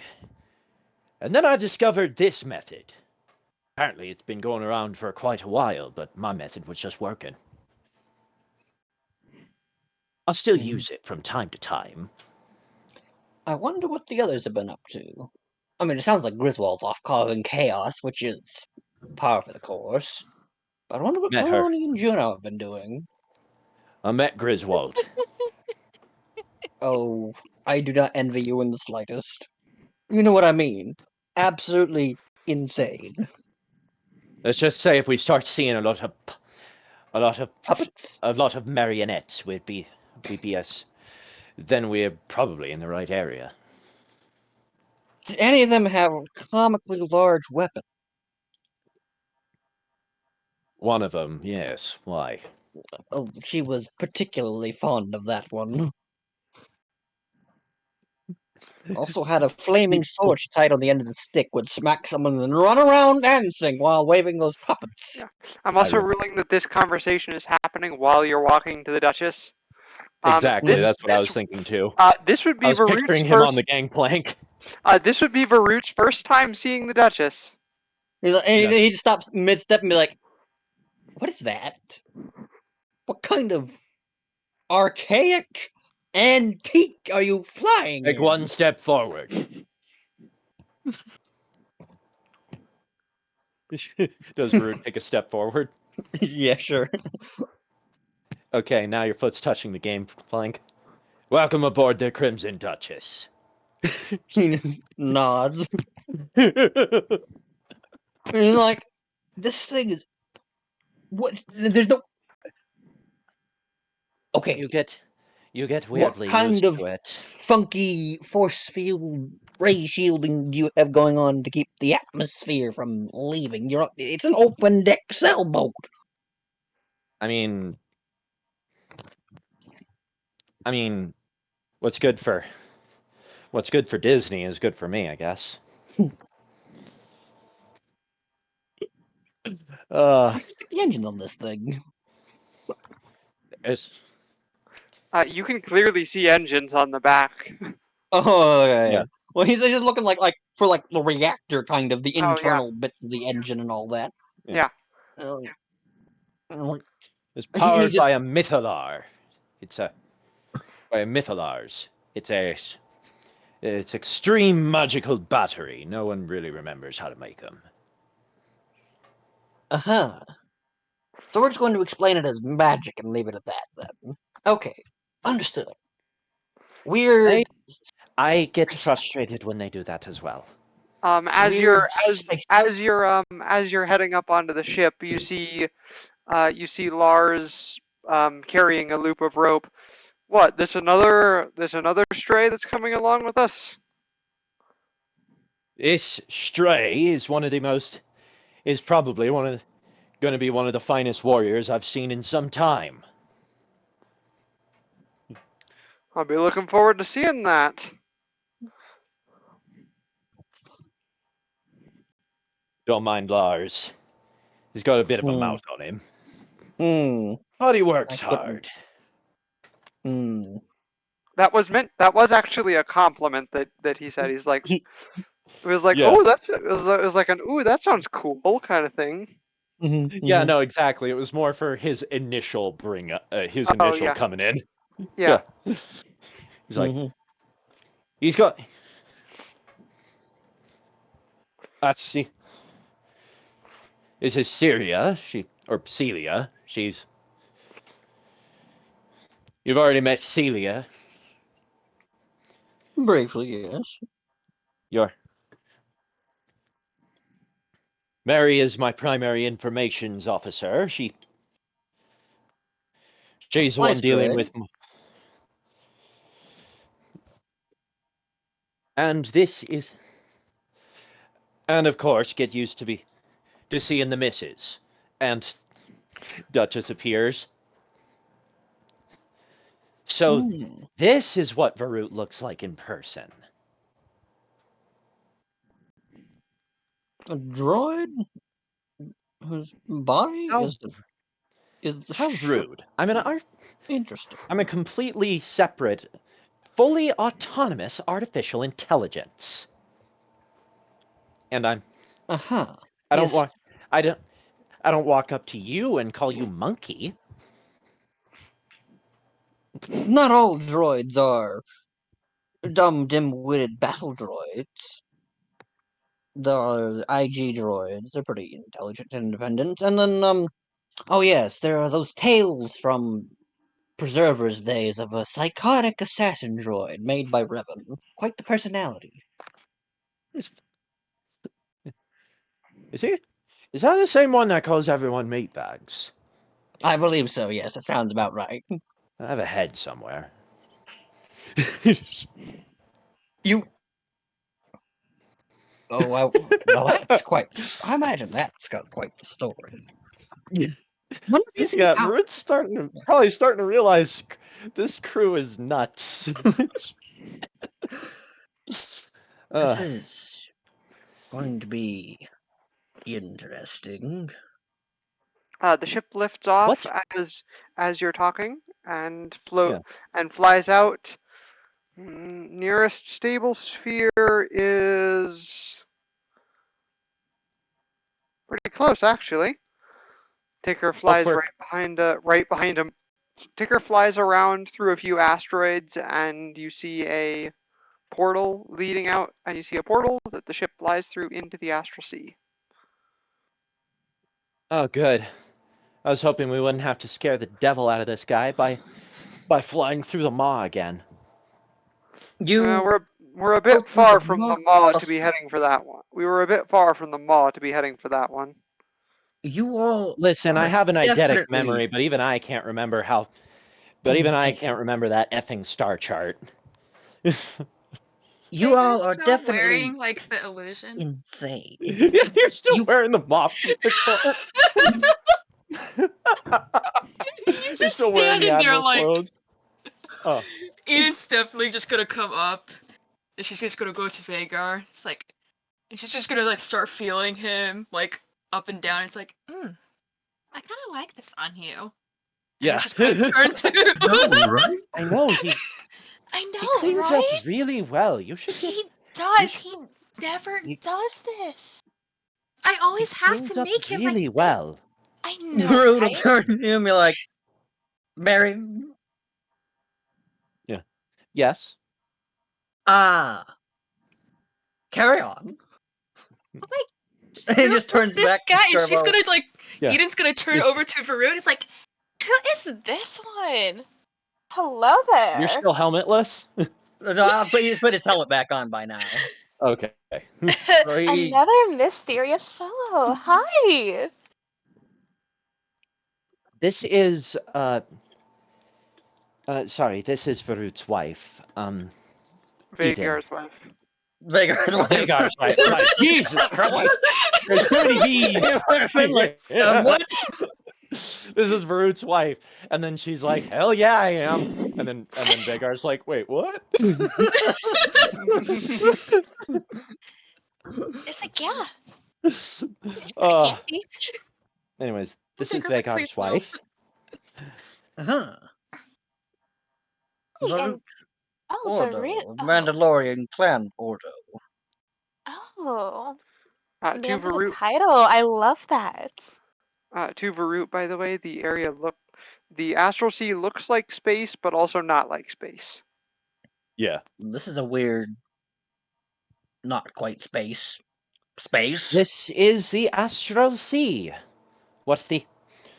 What the captain was referring to by being different from portals, although I personally don't know what portals are like, so... It's, a glowing round door. You just walk through it. And all Sounds of a a lot nicer. World. Sounds a lot nicer. There are storms out here. Interesting. Also animals. Point at the Purgles. Purgles.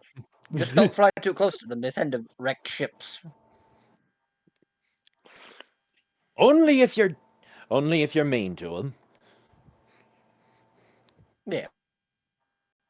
Or if you are an idiot and fly in the middle of their pod. Or if you're flying a TIE fighter. But you're already dead if you're flying a TIE fighter. So, I mean... I've been meaning to ask, what are the others like?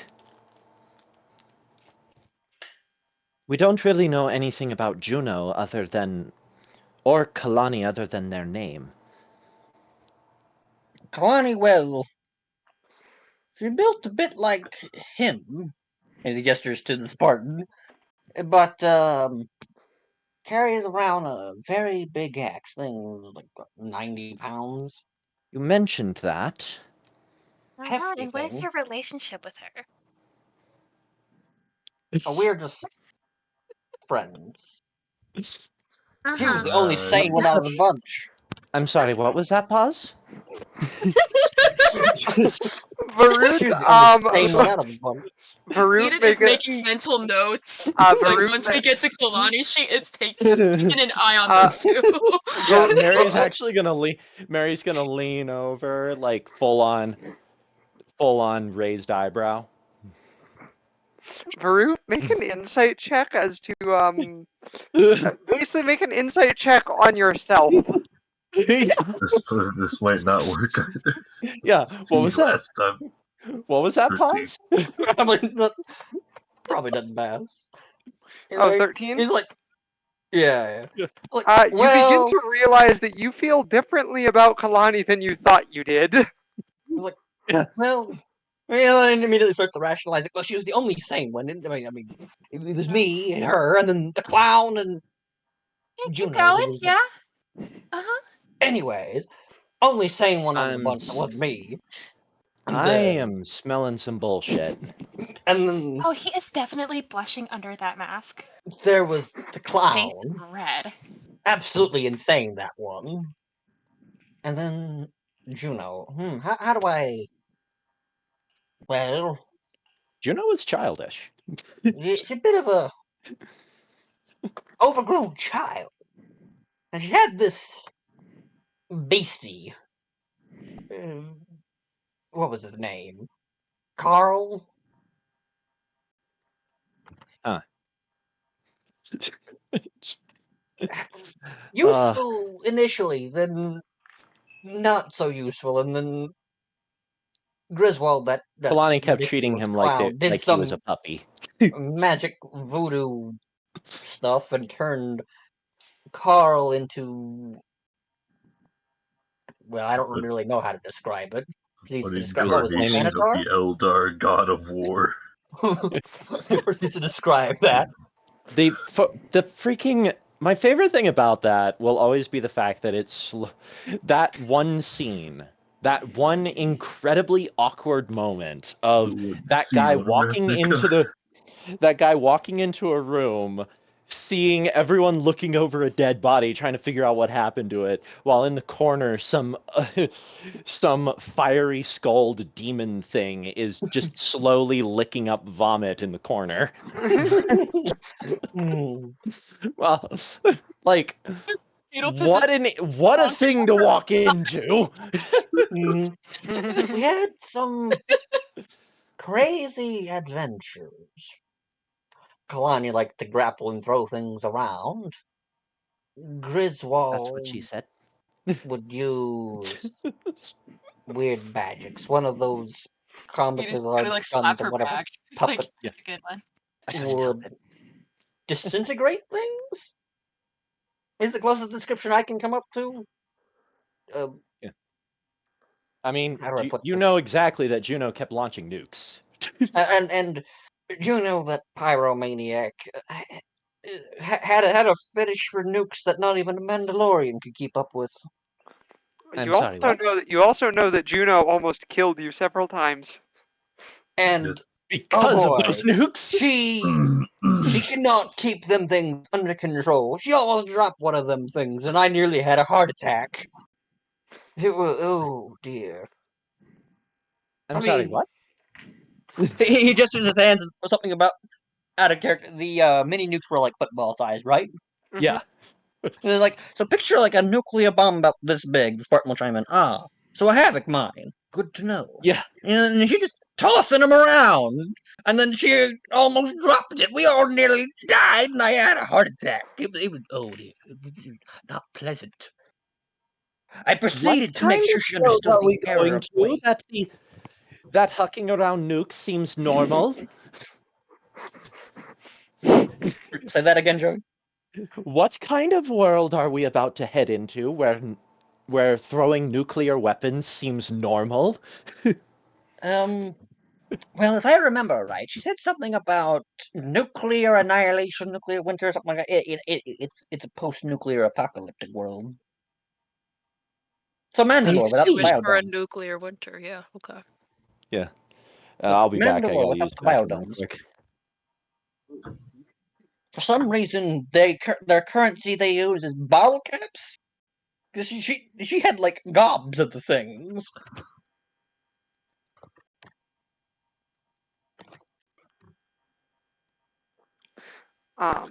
While we were there, she trained another weird beastie, but we ended up leaving it behind. Oh, also, there's this traveling snail that's intelligent and somehow gets between planes, and it claimed Wait, to recognize us from sometime Hold previously on. when we had. Brad. Joey left. Oh, okay. I just wanted to stop you because. Oh, okay. Yep. Joey Understand. disappeared.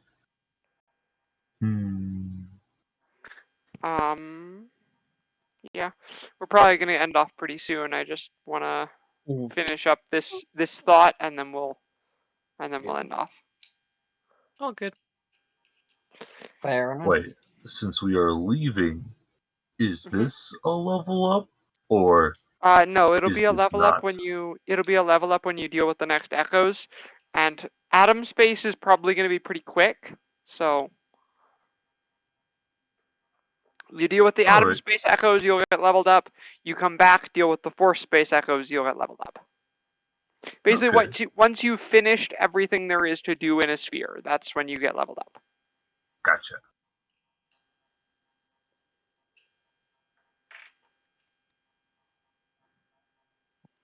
And then it'll Alright, also I've have returned. encounters between them and stuff. Okay. Yeah. While we were there, as she trained in the beast, also there was this weird snail thing, intelligent, but somehow could wander between planes. Claimed to know us from before, but we had never met. I swear I'm alive. I'm sorry, what did you just say? There was weird snail, 5 eyeball-y things, claimed to know us, but we've never met before. They kept showing up sporadically. Kalani, after we beat the thing, she just picked it up while it was wailing inside its shell, throwing a temper tantrum. I swear we fought the flail snail like 3 times that campaign, Something like Yeah. that. It was, and I think yeah, that was the last time. It was in Atomspace. yep.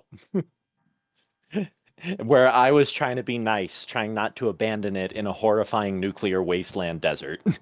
But it said it because was fun. because Kalani kept being weirdly nice to it, and then I just kind of kept that trend going, Mhm. where not a single one of my characters was openly hostile to it. And then my last one straight up got his girlfriend back. Yep. Anyways, Facetious. anyways, so Scrivo's just like, just I that sounds strangely familiar. Oh, you ever have any encounters with talking prismatic snails from other dimensions? I was in a desert with a I was in a desert when it said, when we got into a tomb. It was trapped in said tomb, and it claimed to know me, but also said I was taller the last time, which doesn't make a slight bit of sense considering I haven't, considering I haven't changed height save for the times I've lost me legs. Maybe it's the same snail. He seemed to know who we were, but we'd never met the thing before. Well, what's even crazier is he mentioned something about encountering them in a desert last time, and begging why, oh why did we bring him to another desert? What? What is that? There's an anomaly of some sort of some form of some sort of mind virus that causes people to see to see a snail that claims to know them, or there is a truly sick beast out there that needs help. I'm not sure which I would prefer. Could be some sort of eldritch being connected to the luminous being. The what now? Skirbo would know what the luminous being is. Okay, sorry. I just you. It's just in personal conversations. You made a whole thing about no one actually knowing about that thing. Well, no one knows much about it, but Skirbo knows it exists. Like, yeah, he's just like, well, if it's stuck with that, then God, then God's help him. Poor thing. Mm-hmm. What is a luminous being? Not the faintest. Haven't the faintest. They are luminous. And be like. The only ones who seem to know anything aren't willing to say much, if they actually know anything at all. Although to be fair, gods tend to be a wee bit arrogant, and admitting they don't actually know anything is a sign of weakness now, isn't it? Yeah, that'll be my experience. Hey. Come to think of it, you're one special lad, you know that? You took down an over-deity. Yes, Well, you may have only assisted, but there aren't not many in an entire realm of existence that could ever claim such a title. I believe there are 3 others. Aye, the ones we're looking for. Mm. Well, Do you have any... Would you happen to have any clues on what this Juneau might be doing? Who knows? Remember, child, but like 300 years old. Irresponsible. Well, I've had experience. I've had worse experiences. Were they Some of throwing them. nukes around? Well, the Morno years tend to get them quite a bit. Clara shooting him a dejected look. Also, ever travel with any space clowns that just happen to carry beradium around in their pockets without telling you?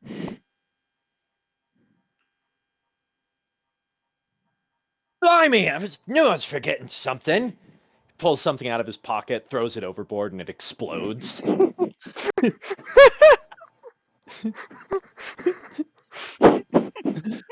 You know,